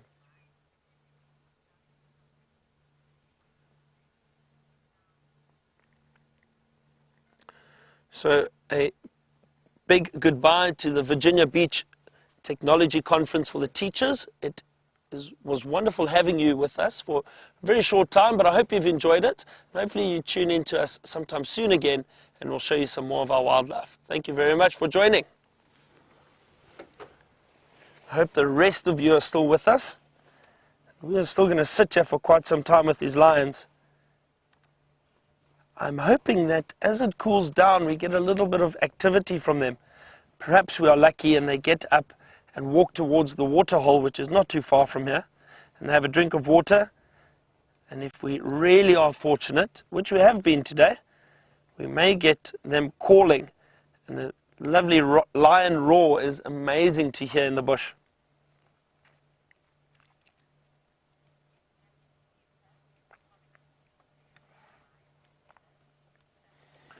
So Lisa is asking, is it common to see 2 male lions together? So Lisa, I wouldn't say it's common, but it's not unusual. So Lisa, what happens is a lot of the... Hang on, James has got something quickly. Before I answer that, cross over to James. Check this out, everybody. Look, she's going up the same tree, I hope. This is amazing. We have had an afternoon second to none here. This is unbelievable. So there she is, thinking about which tree to take that into.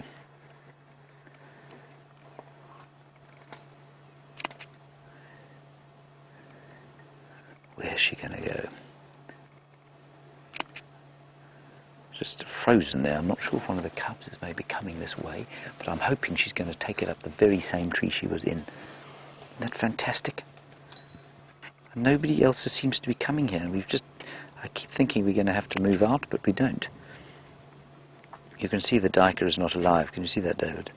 Yes. You note that from the fact that its eyes are a little lifeless. Otherwise it would be difficult to tell.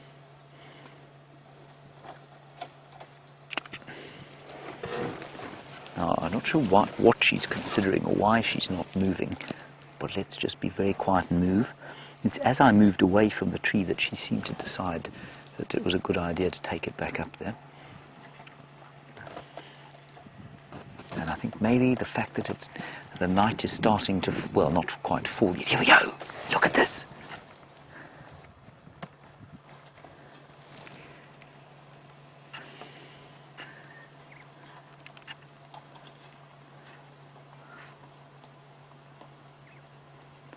This is very exciting.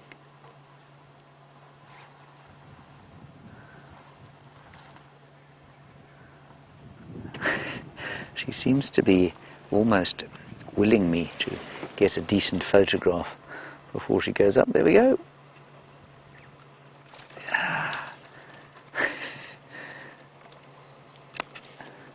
Look at that, isn't that unbelievable?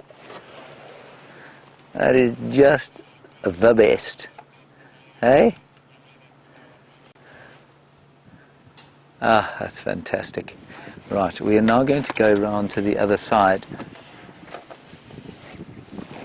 And I think we'll get a great view of her the other way. Ah, that's fantastic.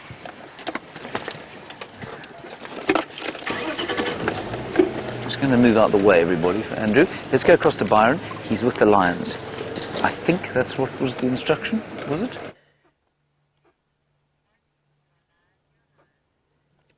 So happy you got to see the leopard hoisting that kill. It's incredible to see them do it. Just shows you the strength and power that those leopards have. Lisa, just getting back to your question, you were asking, is it common to see two males together? So what happens is, I wouldn't say it's common, but it's not unusual. In this part of South Africa, and in most areas, you find coalitions of males forming.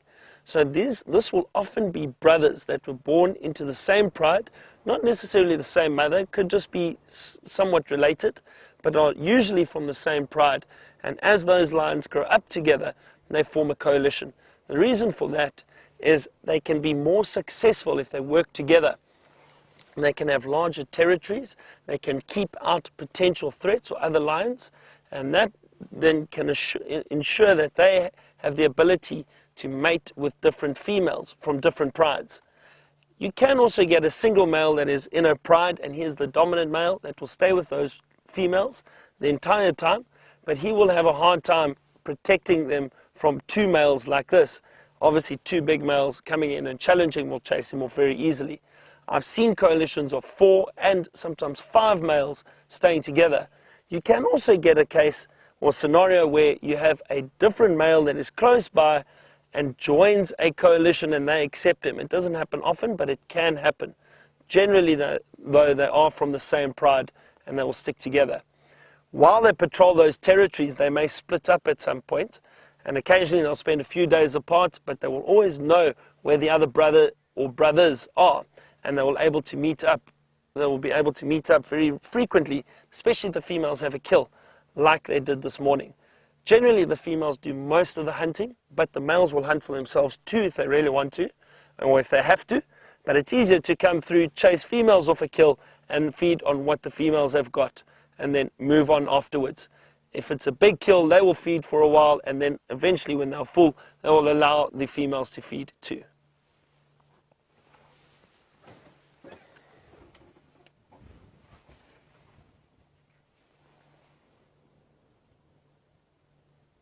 We are very, very relaxed at the moment.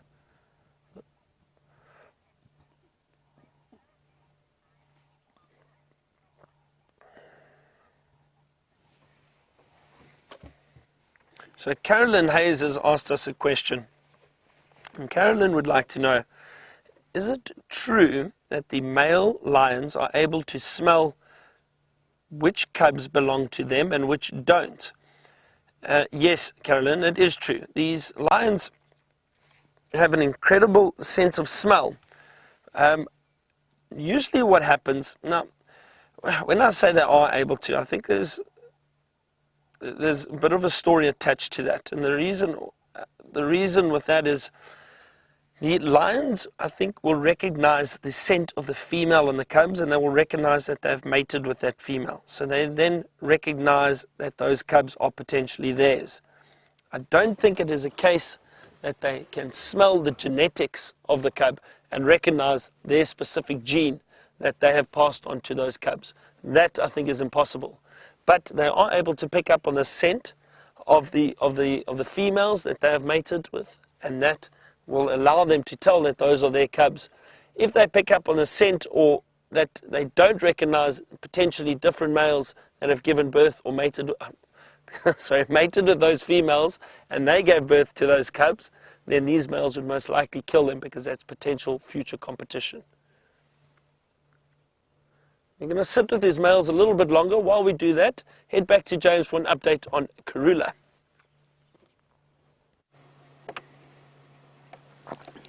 She's in the tree. We've come around to the other side, everyone. I don't know where the little ones are, though. We saw not hide nor hair of them as we drove carefully around here. You can see where she's looking, and the golden light of the sun just catching her magnificent face. We are so lucky here. So lucky. I'm hoping she's not going to jump out just yet. I'm also hoping she's going to poke her face out from where she's sitting now. Isn't that lovely? Ah, wow. We've had an amazing day here. The Queen and her offspring have done an incredible job for us.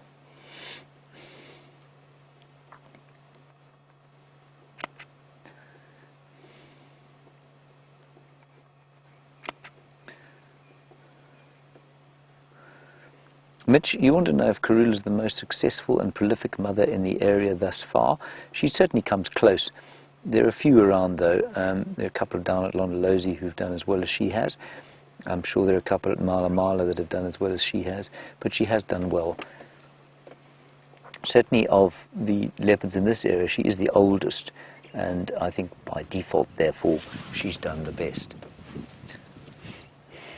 Look at the golden light catching her. She could not have set this up more perfectly if she tried. Thank you, Mrs. Karula, Your Majesty. I'm just looking, keeping a beady eye out for the little ones, a little bit of movement. Carolyn, nice one from you. You want to know why she's named Queen Karula. She was by default named the Queen, I guess, because she's the most often seen leopard. She is so obviously regal. And Karula means peaceful in Xitsonga or Shangaan, and that's why she's called Karula, because she's very peaceful and she seems to be very relaxed most of the time. I'm just listening to a chin spot batis calling behind us and wondering if the batis hasn't spotted a baby leopard, and maybe that's why they're alarm calling. I think that's exactly the case. Davey, I'm going to take a chance and move us just slowly in there so that we might get a view of her face in the setting sun. Don't move, my dear. Don't move. Don't move. Stay there. Stay there.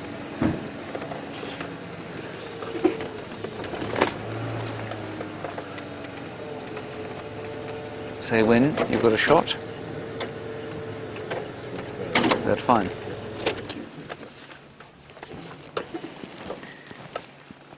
There we go. Isn't that fantastic? What an afternoon this has been.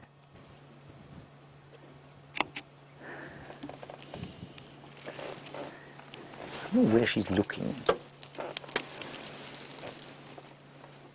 Yeah, maybe she's going to come out.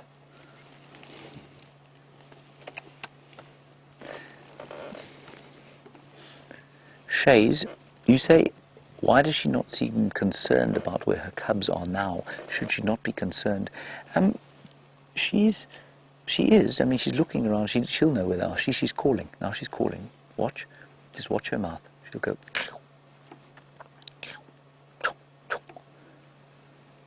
She'll know exactly where they are. And she is concerned all the time. But they're not that vulnerable because they're now 5 months old. They can climb trees very well indeed. Let's see what she does now. Not the most elegant descenders. Well, she is.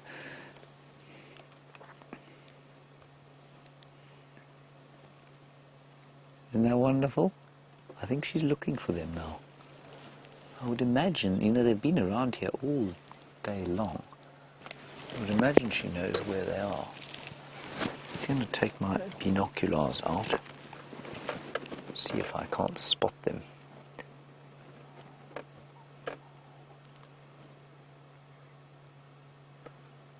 I can't see them anywhere. I was surprised that we didn't see them as we came through the drainage there. But you know what, this morning when we came through here, the cub was a long way from the kill, and the kill was in the tree that it's in now. And the other one was about 200 meters away.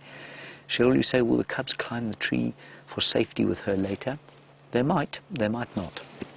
If they sense danger, they'll almost certainly go up the tree. Whether they will sense danger or not, you know, whether or not a hyena comes through here or something like that, I'm not sure. I can see that, yeah. Right, I'm wondering if we shouldn't just let the situation lie. We'll try for one more view, everyone, but we're not going to be here once the sun goes down. We don't want to be in a situation where the cubs are, well, we're not going to view them after dark, and we're certainly not going to put a light anywhere near them. And I'm reticent to go driving back through the drainage line there. Let's just go back a little bit and have a see. I think while we decide what to do here, everybody, let's go back across to Byron and find out about those lions, and I'll make a decision on whether we'll stay here or not.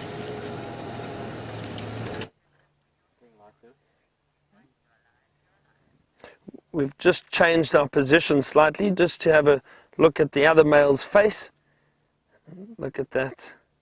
Very, very big male too. I think, and we were having a look now, it looks like he got the lion's share of the meal this morning. It definitely looks like he ate more of the kill than the other male did.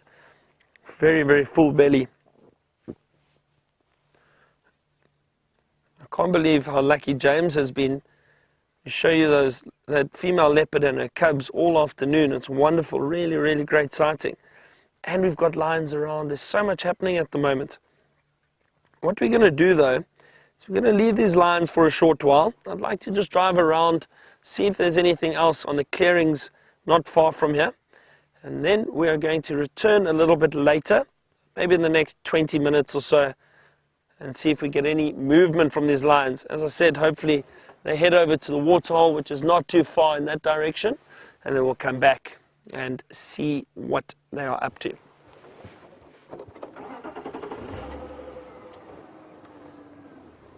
So Rob from New Jersey has asked, do the lions usually like to sleep under cover, or do they sleep out in the open like this?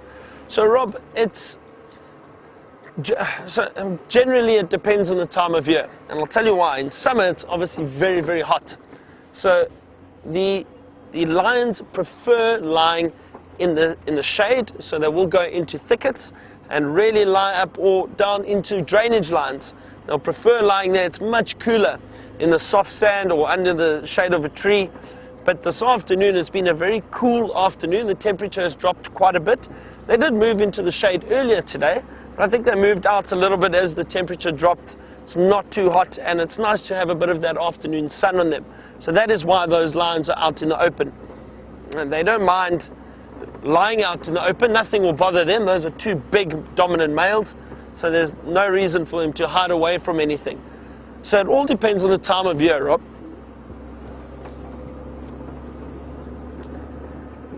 Let's see what we can find up on the clearings up ahead. If there is anything out here.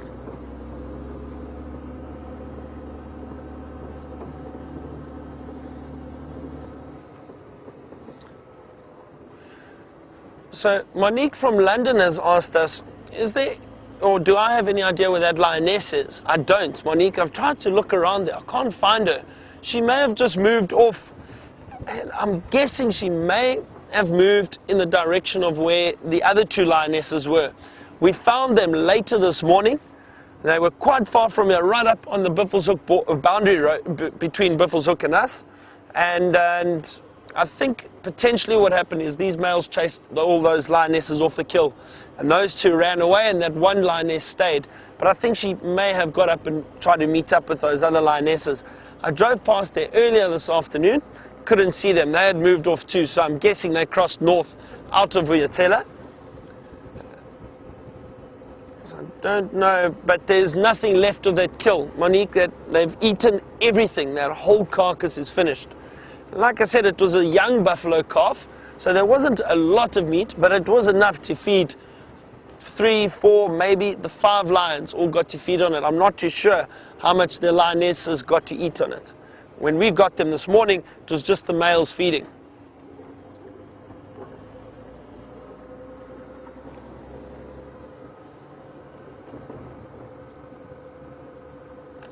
So I am on the quarantine clearings at the moment, just having a look if we have some general game up here, maybe some giraffe walking around, buffalo, elephant. We haven't seen elephant this afternoon. We saw a lot of elephant this morning.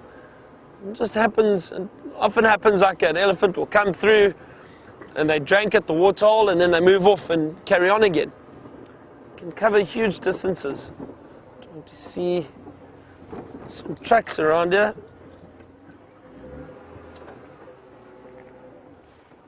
Oh dear. Please don't tell James about that. He will mock me for days. There's a few buffalo tracks, and I think that herd of buffalo must have moved through this area last night, and those are the buffalo that the lions chased and managed to get that calf from.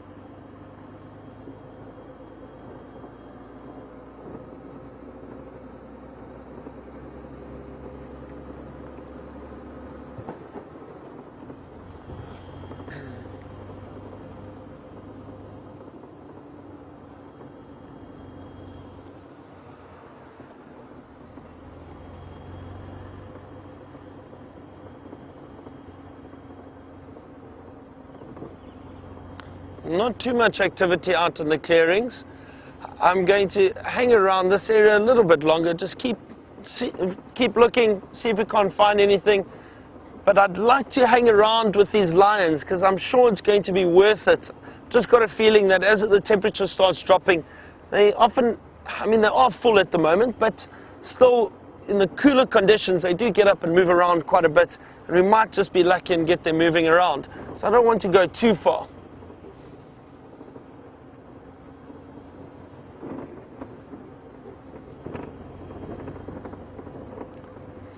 Keep scanning. Oh dear, no. There's one impala up on the clearing.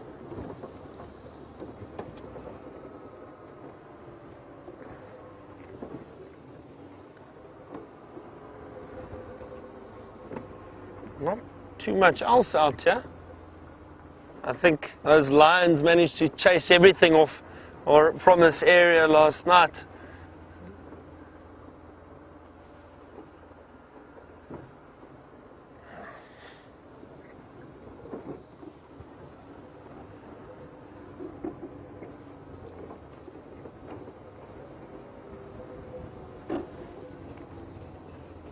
Like I say, we're going to stick in this area for a little bit.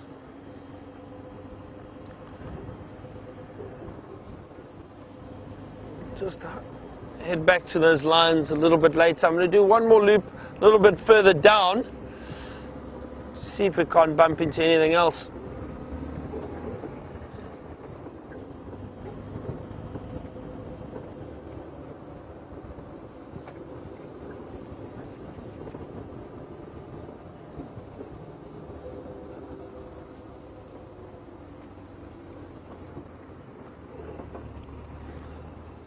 Still have lovely afternoon light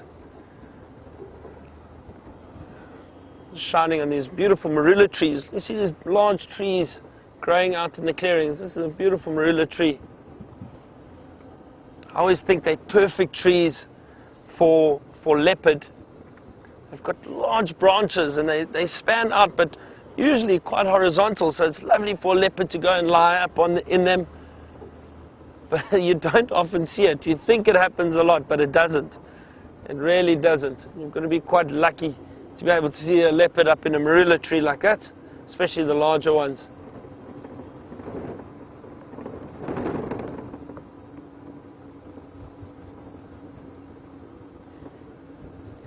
So Colin Richards has just joined us and is a new viewer.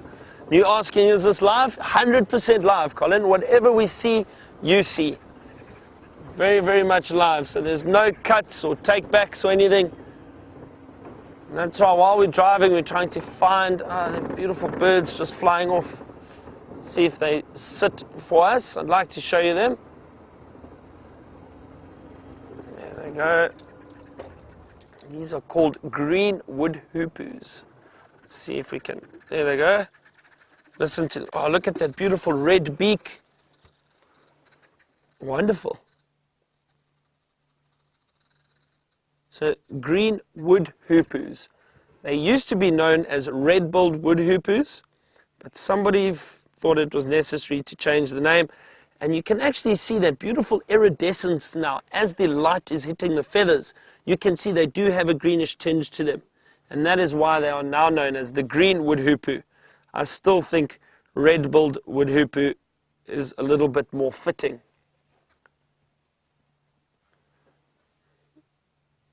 So Colin, as I was saying, while we are driving, what we see is what you see back home, and it is completely live. One see him picking for insects in the bark. A lot of spiders, little bugs, beetles, anything in the bark that they might be able to feed on. Worms.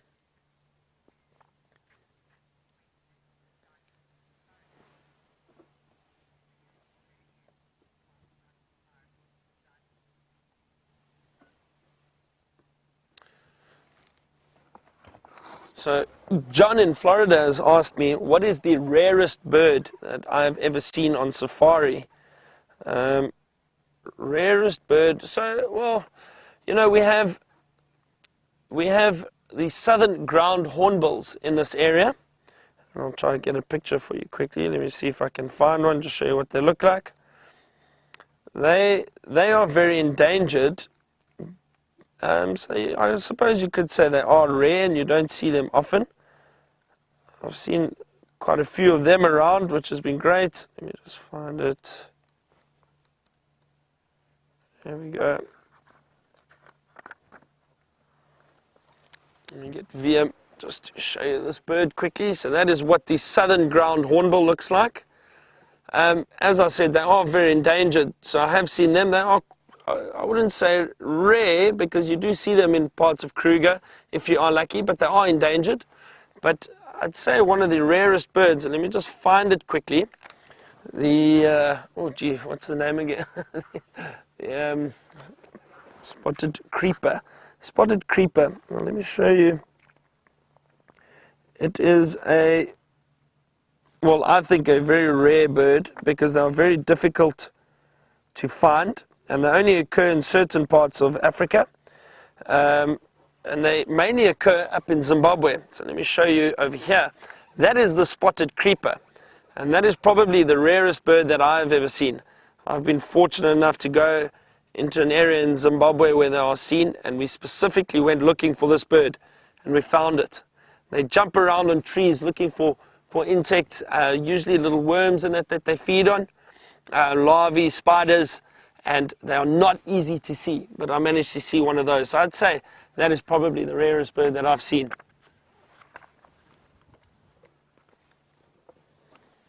Let us continue.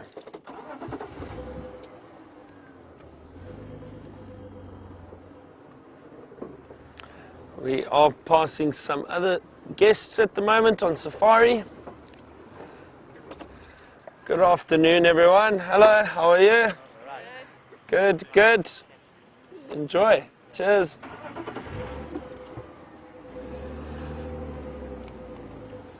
See, so while we out on safari, have a lot of other people on safari too.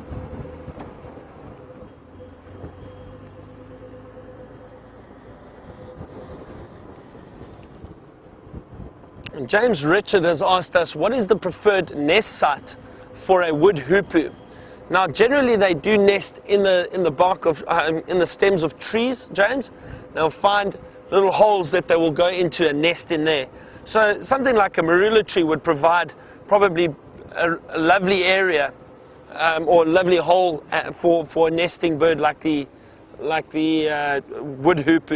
It will go into those holes. Some areas you might find people put up in parts of South Africa and that they put up bird boxes, and usually these bird boxes have little holes and they'll get birds going in and nesting there. Hang on a second, I just saw something. Look at this beautiful sunset behind us through the trees. Just a wonderful color. Still quite bright, but just through the trees there, it's starting to drop.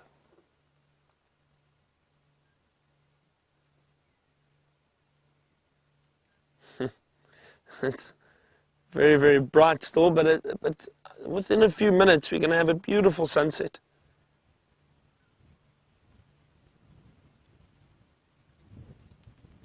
I think let's head back to those lions quickly and see if they haven't decided to move.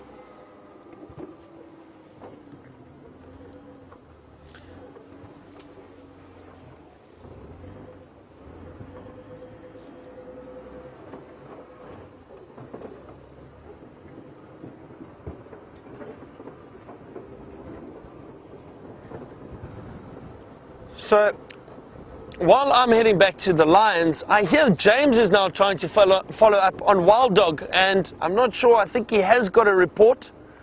Cross over to him quickly, see what he's got up to, and then you can get back to me. There they are.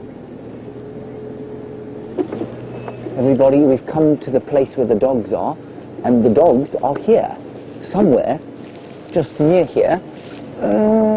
I'm going to just try and get a view. I don't know if they're mobile or not. I thought I saw them.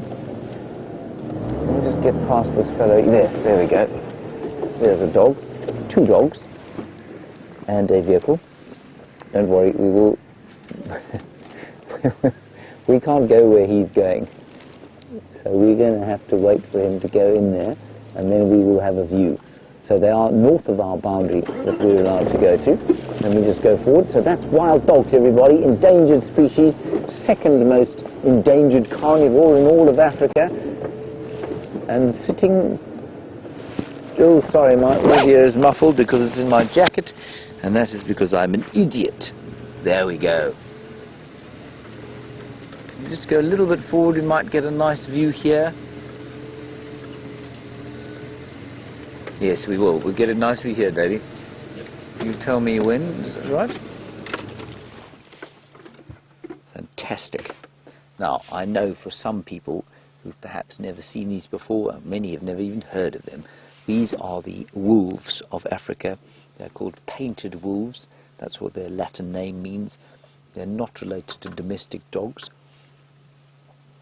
And they're not related to wolves. Well, they are, of course, but they're not very closely related. And they're one of the most endangered animals in all of Africa. There are probably fewer than 2,500 of them left.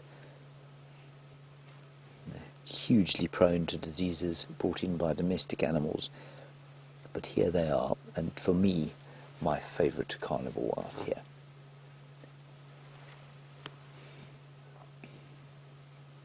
Not doing a great deal at the moment, and this is unusual for wild dogs. They normally move around a huge amount at this time of the day, and I think it's going to be worth just sitting here for a little while to see if they don't get up and move towards us, towards the south. Buffelshoek Dam is not far from here, and Buffelshoek Dam would be a good place for them to go hunting. I can only see 2 of them, you know. Dave, can you see any others? Just the one, James. Just the one. Good grief, David. You might have to have your eyes tested fairly soon. The second one, David, is in the left-hand side of your frame there, behind the trees. That's it.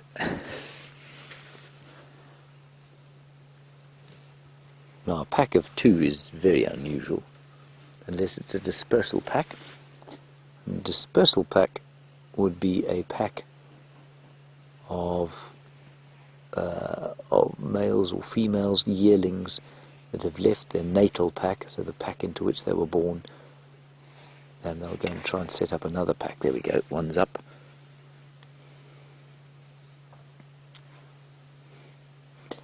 Skinny little legs.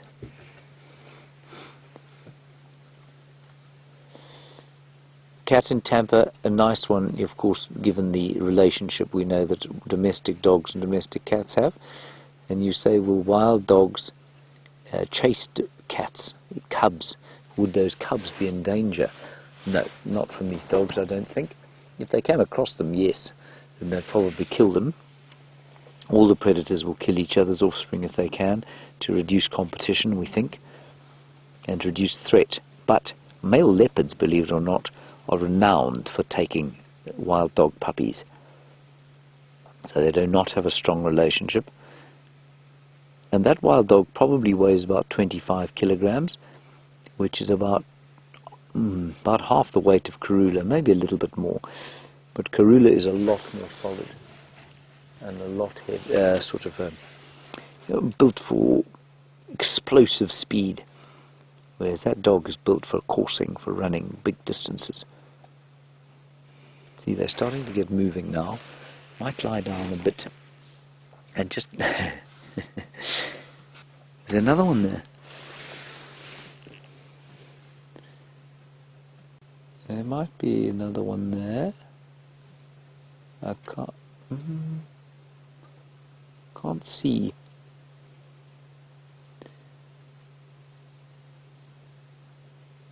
No, I can't see another one. Just look how unbelievably perfectly camouflaged they are in this winter vegetation. Now, I'm just going to sneak forward so Davy's got a better view of the other one. There. How's that, Dave?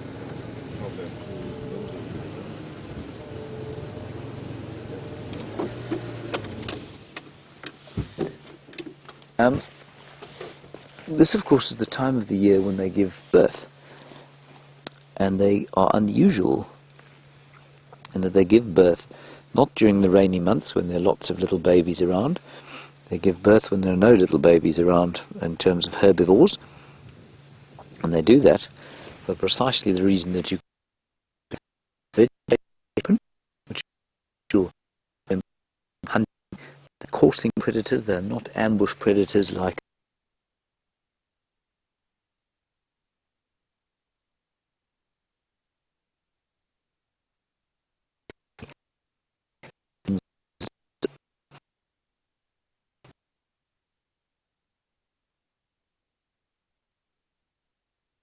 have.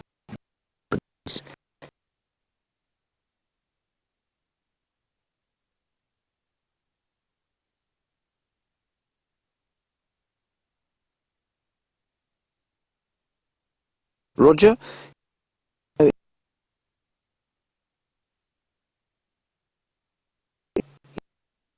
To see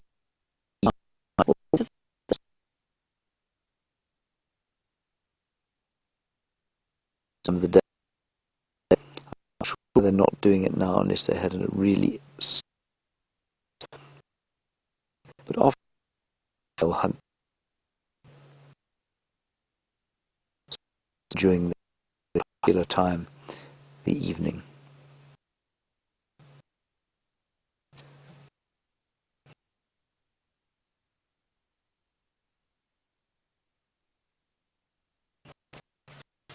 Show you about Karula. Way 3 miles. I think we might. Yeah.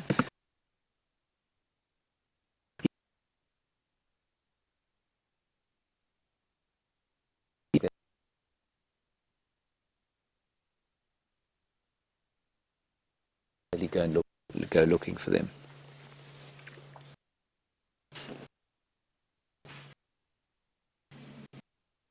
I think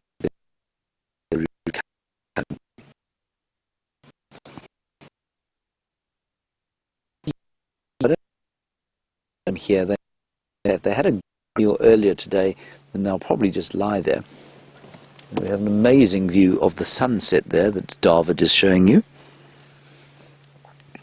Rather splendid.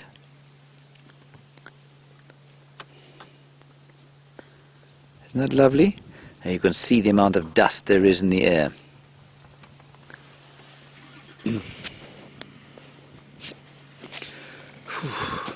It's been quite Quite a day. I'm going to try this. The happens. Well, I think it's going to be better in.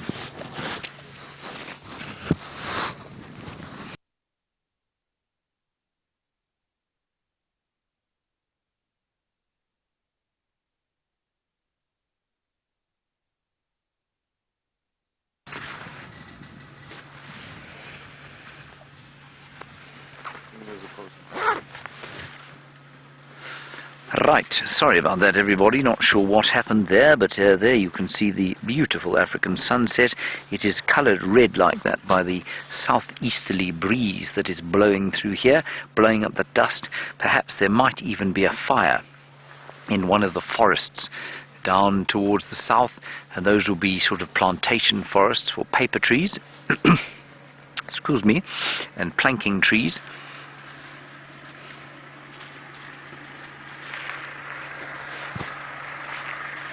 And that's why it's so very red and beautiful. Can you get by there, Andrew? Yeah, I will. Okay. Enjoy. Bye-bye. That's just saying goodbye to Andrew. He's been enjoying the dogs. He was enjoying Karula with us. And let me just stick my binoculars in there again and see if I can't see any more, because I find it amazing that there are only two of them there. Two invisible hounds.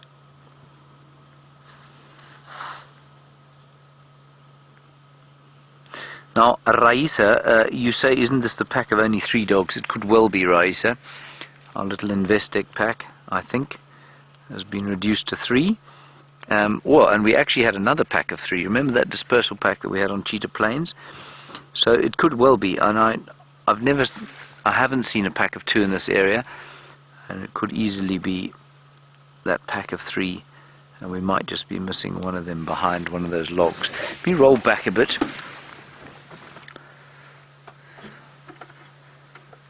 See one there.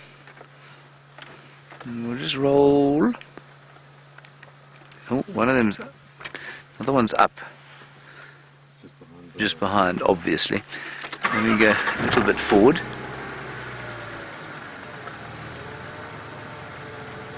I think it's highly unlikely that they're going to stay still the whole day or the whole night. I mean, I think it's more than likely that they'll get up and move.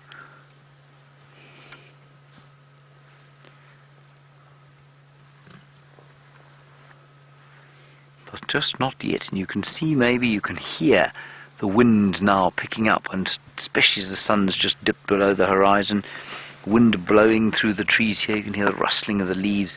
They're going to start falling down, of course.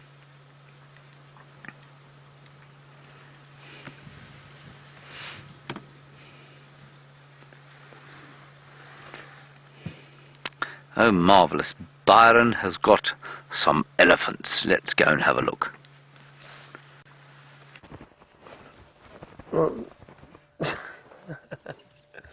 Just had a moth on my jacket, but yes, we do have some elephant.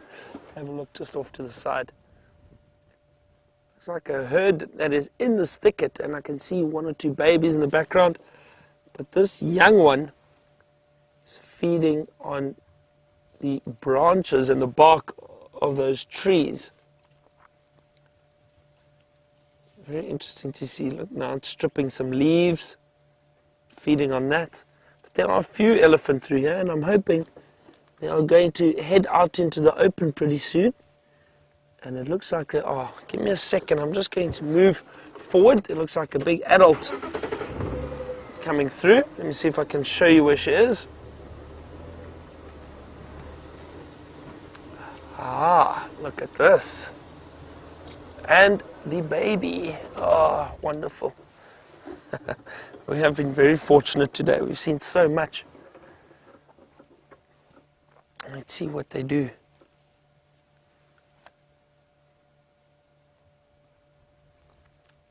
Those young elephants are so cute.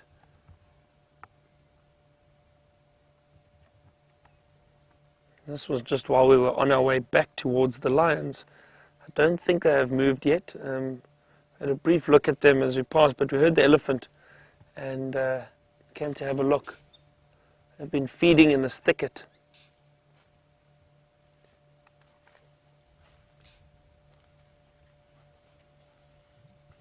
It would be wonderful if this female came right up to us.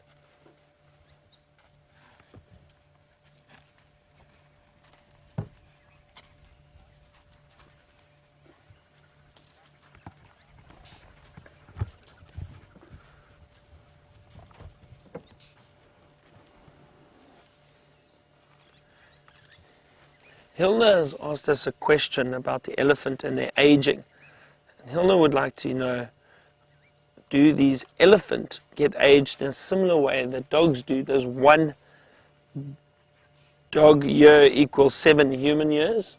And no, I don't think so, Hilna, not at all. Obviously the youngsters mature a lot quicker than we do, but I don't think they get aged like that. Elephant have a lifespan of about 50 to 60 years. Exactly, they would probably be very old then. I don't think so. Oh, look at that baby. Following the mother. Isn't that fantastic? Lovely. Great to see some elephant. Just before the sun has gone down, so we're losing a bit of light already. But we caught them just in time. So I heard of elephant this afternoon too. We've seen so much. We're going to head on a little bit and see what those males are up to. Maybe we're lucky and they've got their heads up, showing signs that they might start moving.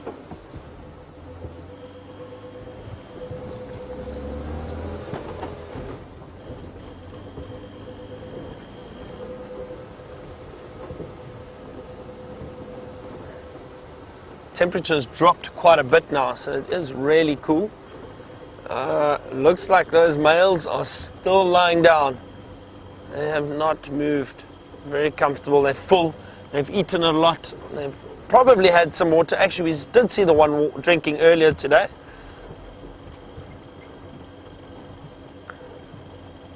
So they've had water and food and they're very happy. But I'm sure they may try and drink a little bit later again. Let's just position ourselves here. There we go. John has asked, do elephant sleep standing up? So John, I have seen elephant, well, I say sleeping, but dozing off or resting while standing up. Again, none of these animals, to my knowledge, go into a state of sleep like we do. Yes, even though these lions look as if they are fast asleep, they are definitely still completely aware of what's going on around them. The same with elephant. The elephant will go and they'll go into a state of rest or what looks like sleep. They'll close their eyes and they do nod off a little bit, but they're still completely aware of what's going on around them. They do that standing up, but the elephant will also do it lying down. They do lie down. We saw a young calf a few days back go and lie down close to its mother, and it was resting. But I've seen big elephant bulls. I've seen herds of elephant go into an area and lie down and rest for a while. Rest for 20 minutes, half an hour, and then get up and start moving again.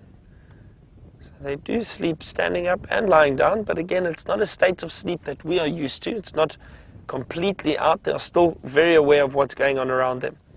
All the animals have to be. Otherwise, out here, everything is potential prey for some of the predators.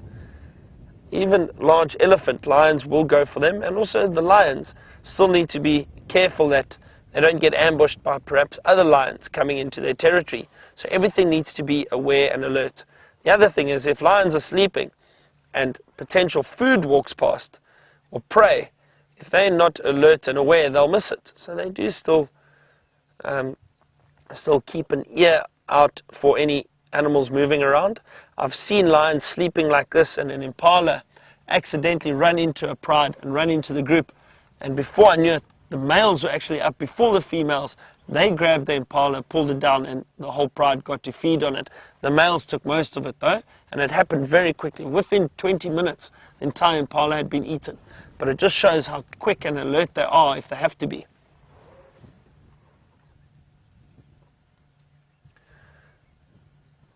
Getting back to James, I'm very, very jealous that he got to see the wild dogs. I looked for them this morning, I looked for them this afternoon, and we had no luck.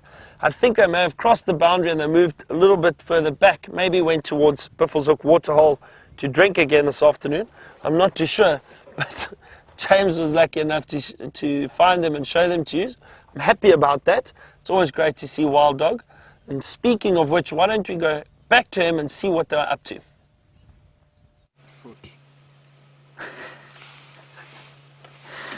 Well, that's very, very gracious of Byron indeed to say that he's happy that we're sitting here with these wild dogs.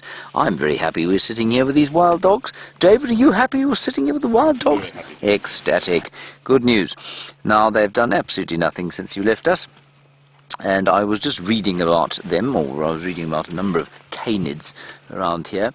And although they are called Lycaon pictus, which of course is a different genus from wolves and domestic dogs and some foxes and jackals, there are some scholars who will call them canis.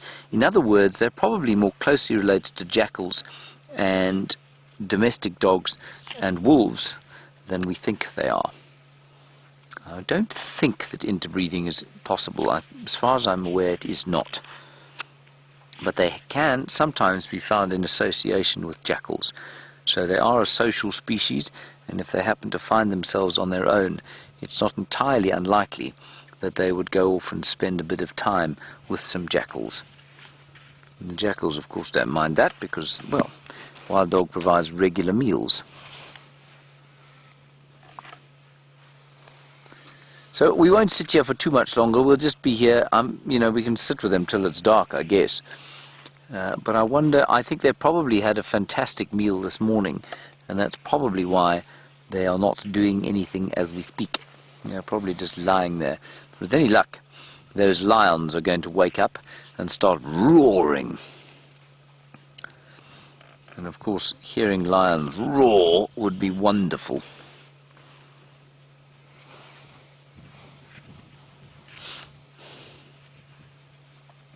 Now, Julie in New York, at least in not New York, in Old York, there in the North Country, you want to know, I think this is a very good question, because they're so endangered, and because we know these packs, would it not be viable to dart them in order to give them some kind of inoculation against canine distemper and perhaps rabies as well? Julie, I don't know, I don't know what the mechanism behind that is. I don't know if you could dart them with an antidote or dart them with an inoculation. I suppose you might be able to. I don't know if, certainly for rabies, you can give a domestic dog a shot. Maybe it would be worth giving them a shot. I think if they're ever darted and caught or collared, I think they are given rabies shots. But whether you could administer that through a dart, I don't know. And B, I don't know what the status of treating canine distemper is. I don't know if you can inoculate against it or not. So if anyone can tell us, that would be great. But yeah, there are probably only 300 or 350 or so in the Kruger National Park. And therefore you would imagine it would be viable to give them some kind of inoculation, unlike the lions and the buffalo, for example, which have bovine tuberculosis. It would be almost completely impossible to try and inoculate them. Because there's so many of them, it would be totally impossible to find them all. So I think we will just sit here for another 5 or 10 minutes, and then we'll press on and see what else we can see as the night falls. But I think Byron would be well advised to hang around those lions and see if they don't get up and start doing something exciting. I'd love to know from you, and I haven't asked this for some time, I'd love to know from you in one word what that scene that you're looking at makes you think about. Because I've been struck by how differently this landscape makes me feel at this time of the year. And so if you wouldn't mind, if it's not too much to ask, won't you send through one word for how that landscape with the dog in it, and of course the colours around there, the wind, the atmosphere, the sun's just set, the temperature's dropping, how does it make you feel in one word? #SafariLife, questions at WildEarth.tv. I'd be fascinated to know, and then I'll tell you how it makes me feel. David, you are not excluded from this. You will come up with a word as well, please. Yes. Because I tell you, I feel so very different when the land is like this.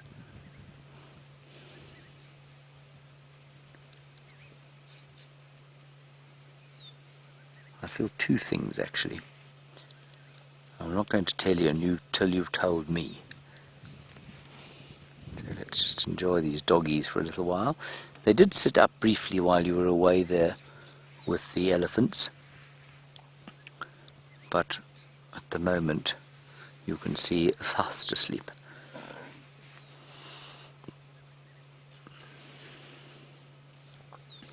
And just so perfectly coloured there. That copper colour behind, a little bit of green, yellow, lots of red, lots of different shades of oranges and coppers and browns, and you can see the grass moving there as the temperature drops. And I'm sure you can hear the last of the dongos going zip, zip, zip, zip, zip, zip. Righty, the lions are starting to get up. Please send through your word, and while you're doing that, enjoy the enormous Birmingham boys. That's right, James. These lions are starting to wake up. I've had 2 yawns from this male already, and yawning is usually a good sign. It's never a guarantee, but yawning, that means they're trying to get oxygen into their body, trying to wake up, and potentially may stand up and move around. They could also just stand up and change position and lie down again, but their heads are up, and that's a good sign they are waking up. The other male too. You can hear things moving through the thicket behind us. I think it's the elephant that was breaking branches, a few more branches behind. Look at that. Beautiful.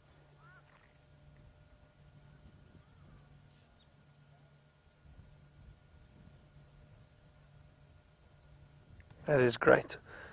That's why patience always pays off in the bush. Just need to sit and wait, enjoy everything else that's going on around. A lot of bird life. We saw the elephant walk past. And now the lions are waking up, which is fantastic and which is what we wanted.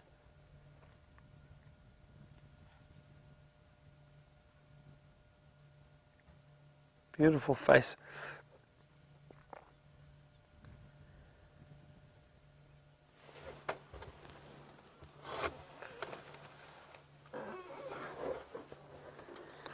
Wow, so, oh, there's another big yawn. Look at that.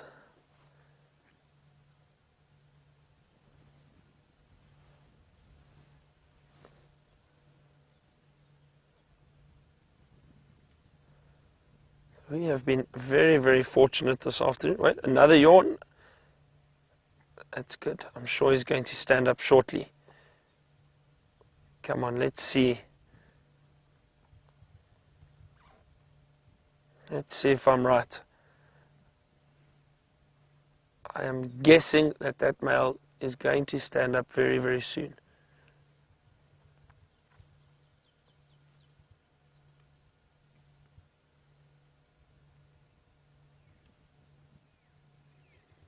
As I was saying, we've had such a lucky afternoon. Leopard with 2 cubs. You had elephant, you had wild dog, and lions. There's another yawn. Ooh. Come on, don't let me down.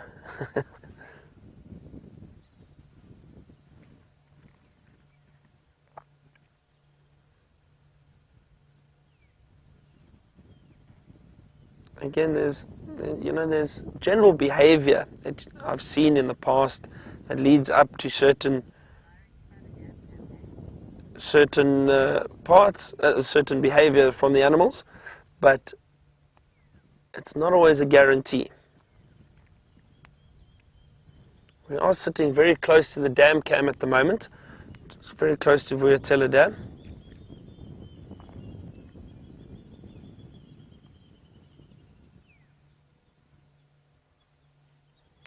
Oh, look at those teeth. Another big yawn from that male at the back too. They definitely are yawning. As I'm saying, there's certain behavior that we've seen in the past that leads up to something happening, like the yawning does tend to lead to them standing up, waking up, moving around, but it's never a guarantee. They could yawn and then just flop over and go back to sleep. So I'm taking a chance by saying I think they're going to get up soon. But they are showing signs of waking up, movement, cleaning. These are all good signs showing us that they potentially will stand up. Another big yawn. Incredible teeth on these males.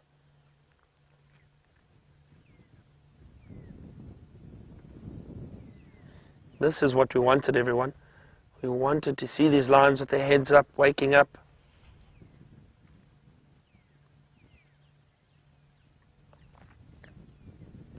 If we're lucky, we may get a roar later. A territorial roar warning other lions that this is their territory and that they should stay away. Just hear the branches being broken in the distance. That's what those lions are watching. The elephant breaking some branches and feeding in the distance, probably about 100 meters or so away from here. Not too sure if they can see them. Looks like there are some trees blocking it. Oh, there we go. You see, as I said that he flopped over.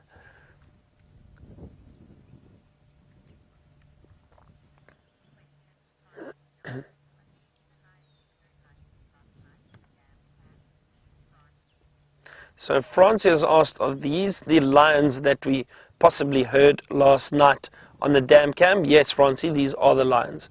I do think the females also called last night. I was listening early this morning and last night, and I heard lionesses calling. The lioness roar is a little bit shorter and not as deep as a male's. It's very difficult to tell the difference though, and I'm speculating a little bit, but I do think those females were calling too, and later on I heard the males calling, and they were definitely longer roars than the ones that we heard earlier. But these are definitely the lions that you heard calling last night and for us early this morning.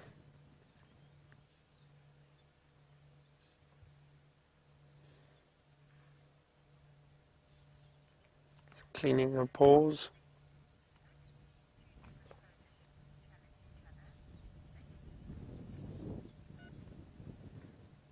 I've just got a question about the coalitions and if the coalitions would challenge each other.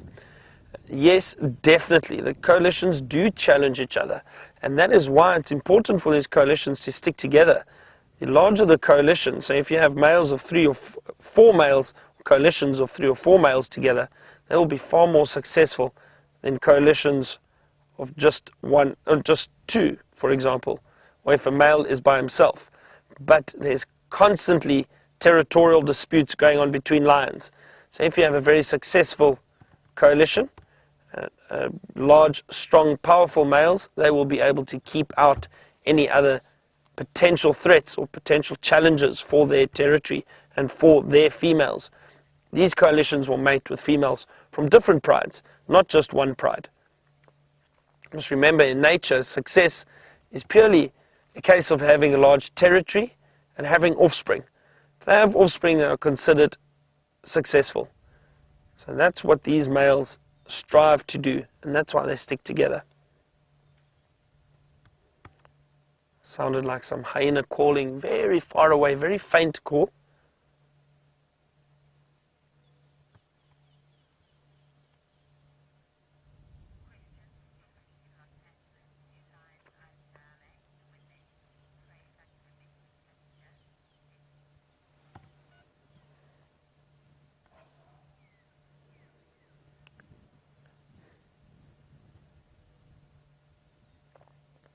Stephanie has asked us a question about lions' eyes and whether or not they dilate like a domestic cat if they see prey. They definitely dilate. The pupils do increase in size and decrease in size, but that's purely based on the light. I'm not too sure if it's a case of when they see prey. It all depends on the situation because they will see prey during the day and at night. So I think it's more a case of how much light is around so that they can see their prey a lot better.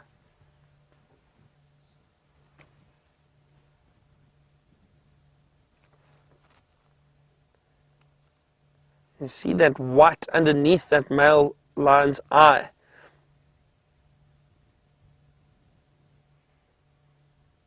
Another big yawn.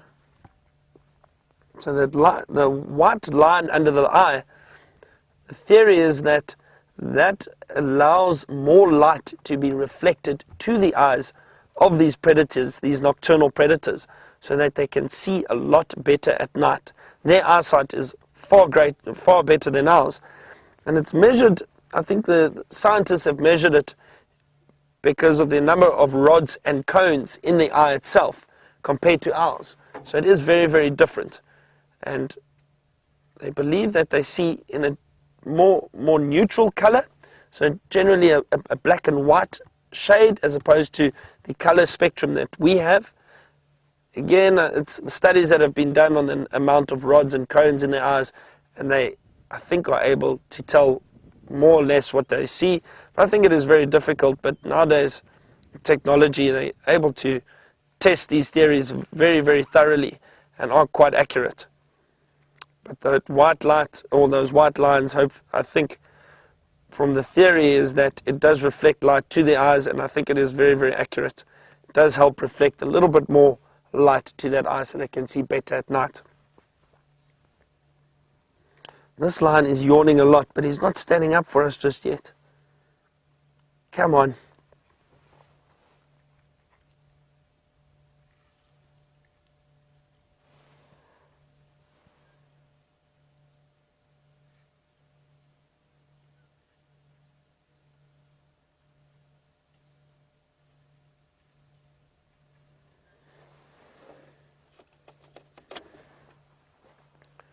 Going to update some of the other guides that are out on game drive in the afternoon, tell them that we're still sitting with these lions.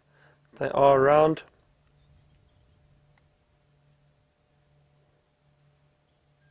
He's cleaning himself.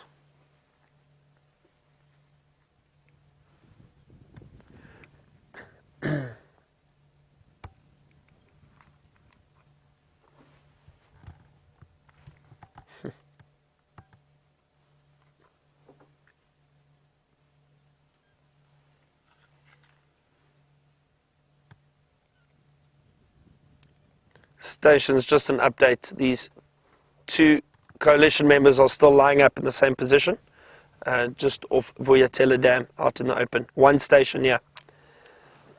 We're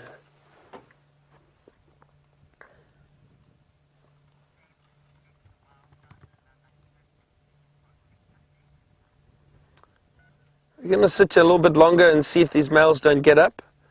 Wonder what James is up to now.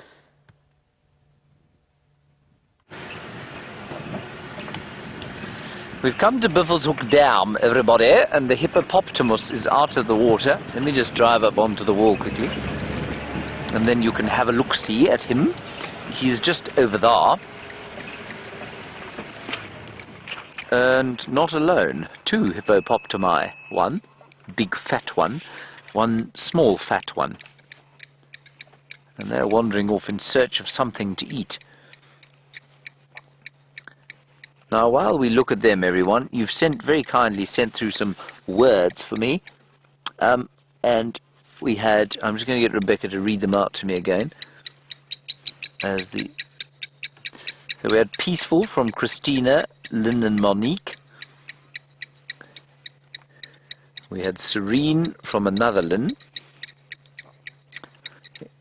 Enthralled from Rob. And then we had a very interesting one, homesick, from Raisa. Now, that's actually what I was going for. And I don't know why I felt precisely the same thing, Raisa.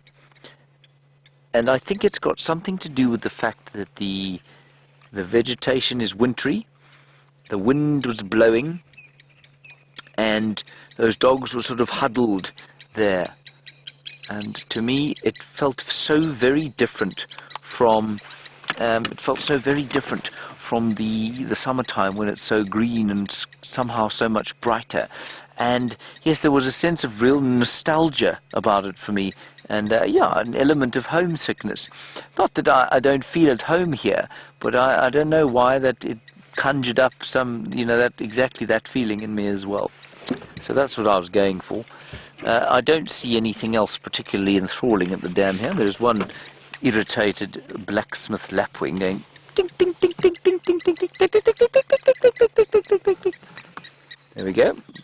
And I don't see any lions around here. I thought maybe there might be a lion or a male leopard. I haven't seen Tingana for a while. Right, let's go back to Byron and those male lions and see if they've deigned to get up, and hopefully they will start going roar, roar, roar, louder than that very soon.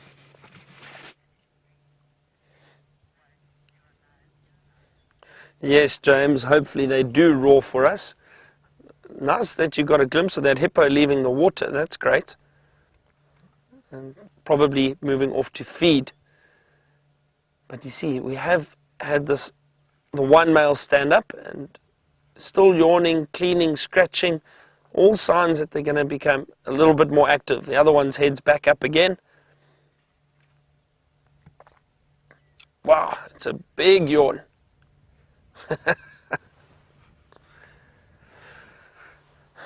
I've asked the two males very nicely to roar for us.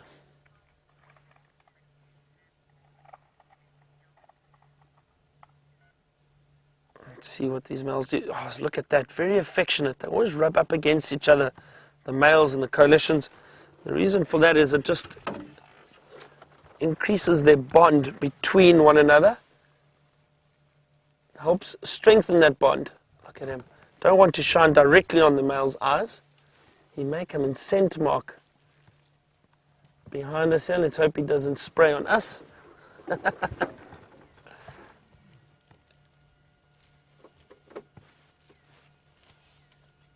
Let's see, I wonder if he's going to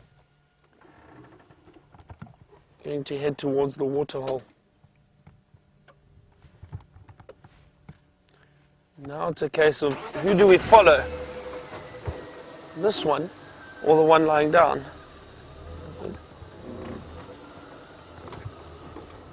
Let's follow this male. I'm sure the other one will follow shortly. So this is what we wanted. This is exciting. We've got the males now on the move. I have to ask VM just to check behind us every now and then.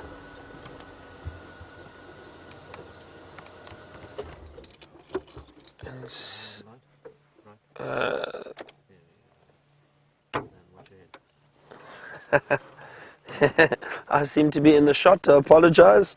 I'm trying to hide. I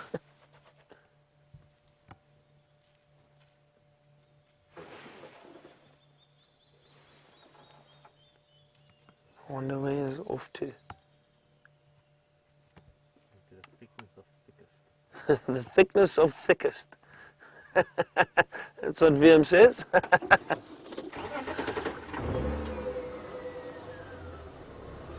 We've still got one more behind us. Yeah, he's still there.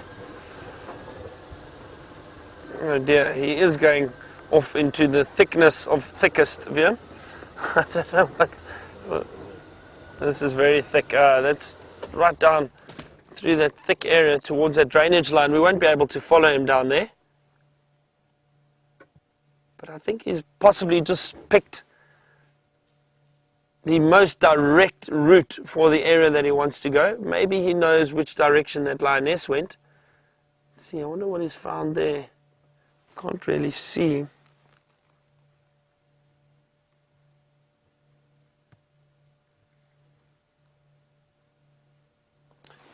Buffalo or elephant dung.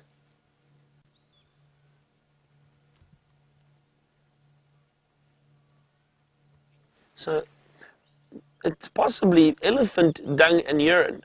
I'm just trying to see. I can't really see too clearly. It just looks like there's a wet patch on that soil there. And the reason why this line is potentially rolling, or why it is rolling in that, is the scent, or their scent, is often masked by elephant dung or buffalo dung, and often you see predators going and rolling in it. So it's interesting. Very interesting behavior, but they do it often. Just trying to see if I can't. It's just a muddy patch there. Possibly something has just urinated. Maybe elephant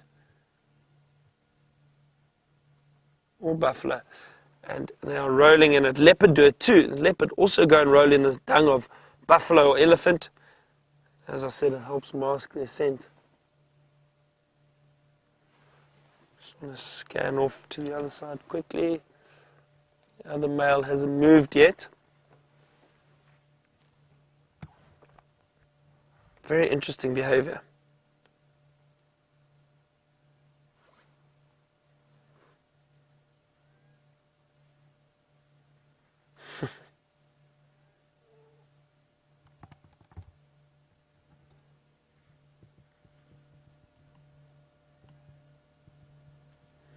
These lions will now continue off and patrol their territory throughout the evening. They've had a good meal, so they don't have to eat really soon.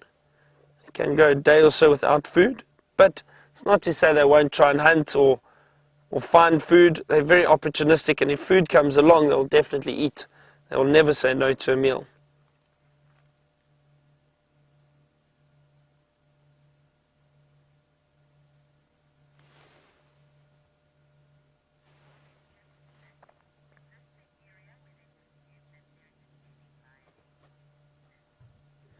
Liz has asked us, is this the area that we think there's potentially a denning lioness? No, this is not the area that we thought. We saw a lioness that we thought was potentially denning closer towards the Buffelshoek Dam, which, if I point it out now with the spotlight, let me see if VM can show it. In that direction, in that direction, not where we are now. We're quite close to the Vuyatela Dam, very close to camp. This is not the area we think the lioness is denning, or potentially going to den.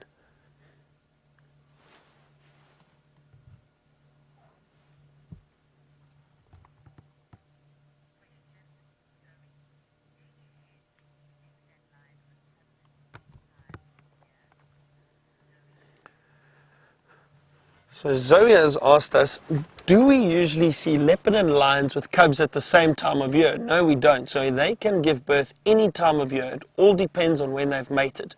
So no, it will be throughout the year. You have the potential chance of seeing leopard or lion with cubs. It all depends. What we're going to do, let's just head back to where that other lion was. This one seems to be lying down in the thicket over there now. Not interested in moving again. Let me just see where the other male is. I think he's still where we left him. Yeah, his head's up and he's still there. Let's go watch him for a little bit.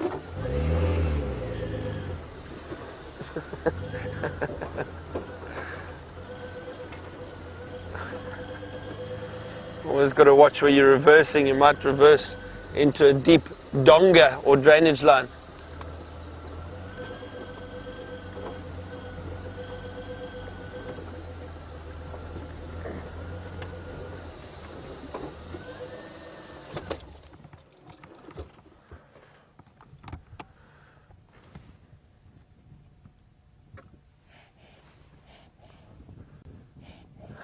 Just sneezing.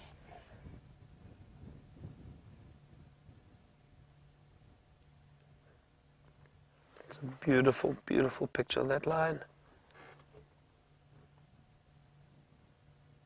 I think he can still hear those elephants moving through the thicket, and that's why he's looking in that direction.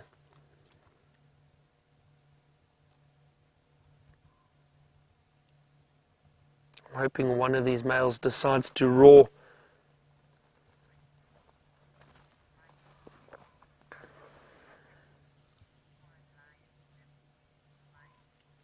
So Mike has asked us, what is the average age for a lion to live to? Oh, hang on. Oh, let's listen.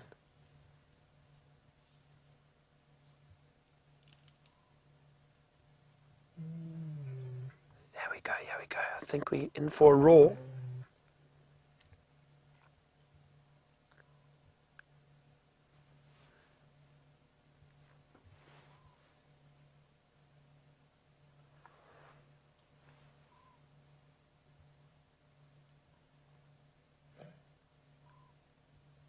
Come on.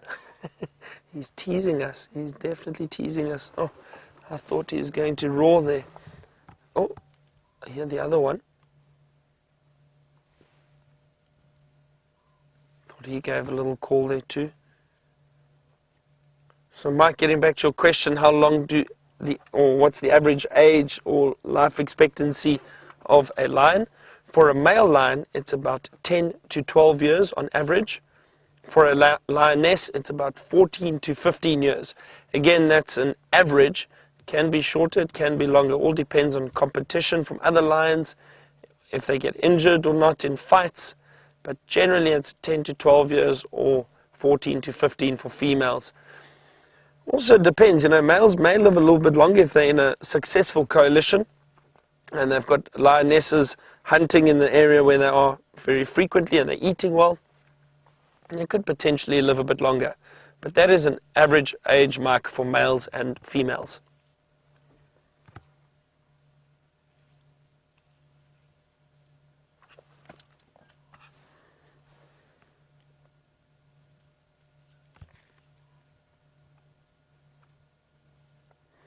It was very close to a roar. I thought he was starting there, but he just gave a low contact call. Just and then he stopped.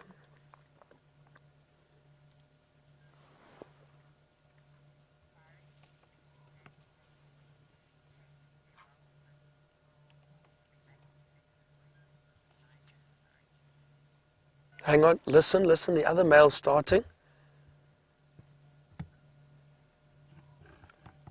Oh, come on. Nice big stretch there. Actually heard his back click. There we go. Contact call.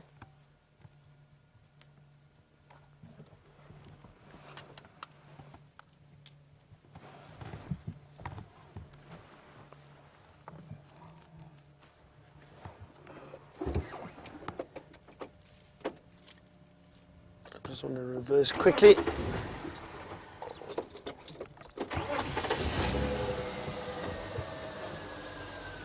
He's scent marking the same tree that his brother did. You can actually smell it. It smells a little pungent. Just caught a little whiff of it there.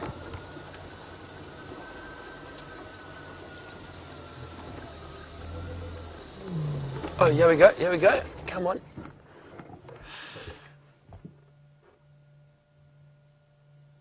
Oh, they're giving these little teasers. It's almost like they want to call, but they... Here we go.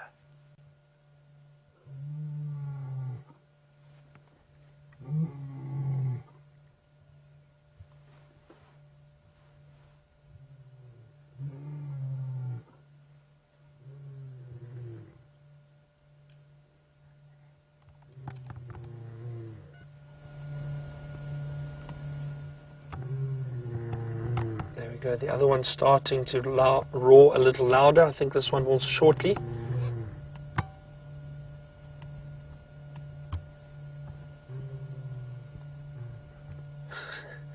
Come on.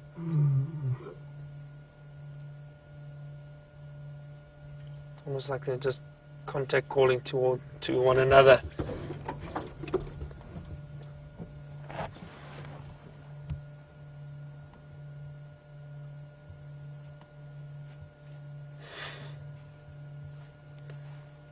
Not going to give up just yet.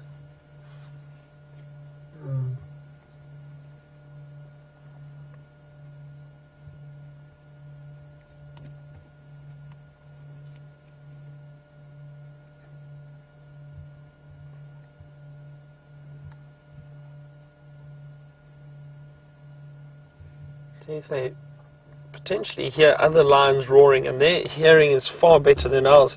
If they hear other lions roaring in the distance, they will definitely return the roar or the call, just to warn other lions that this is their territory. They are around here. So we may not hear it, but they possibly could.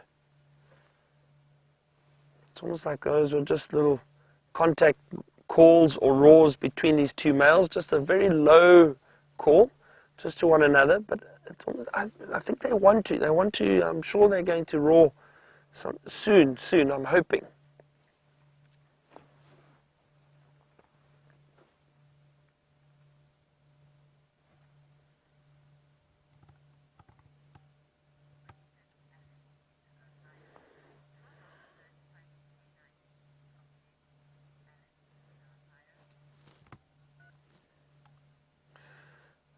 So Alice in Ohio has asked us how long those front canines are on the lions. Oh, come on. You can see they really are quite long there. I'm guessing about, what is that? 3 or 4 centimeters, I would say, somewhere around there. About 3 or 4 centimeters, I would say. Alice, probably. Maybe a bit, no, what's that? My measurements aren't very, very accurate. It's probably a bit more, closer to, no, I'd say between 3 and 5 centimeters, I would guess.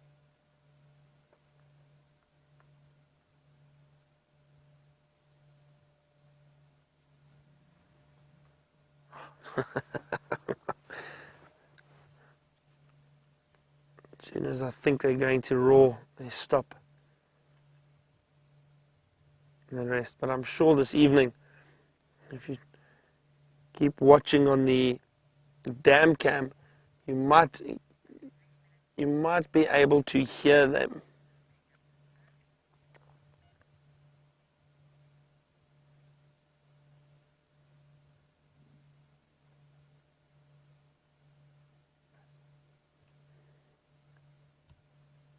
We're just going to stay with these lines. We don't want to cross back to James and then you potentially miss these lines roar. But again, it's oh, there we go. There we go. Yes.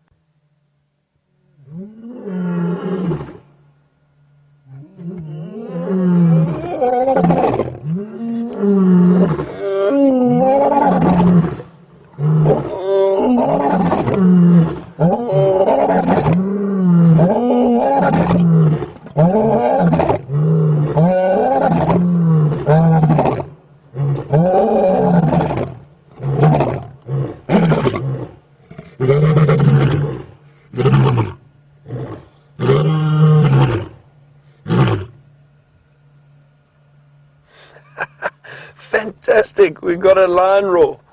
That is awesome. That is what we've been waiting for. And as I said, our patience paid off. We sat here, we waited, and they started to call for us. We'll sit here a few more minutes. Well, we've only got a minute or so. James sends his farewell.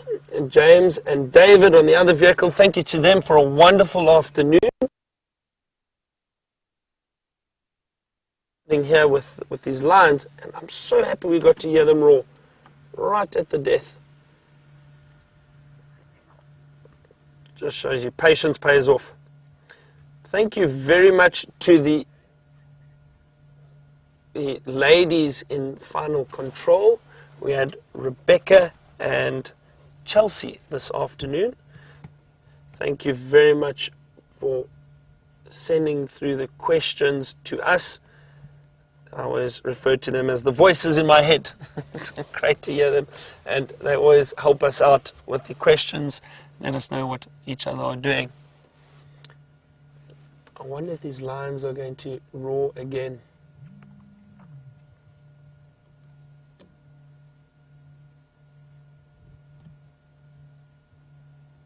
Don't forget to join us tomorrow morning again for another live safari, for our dawn safari. From myself, Byron, and VM on camera, thank you very much for joining us. Have a wonderful evening or day wherever you are in the world. Good night.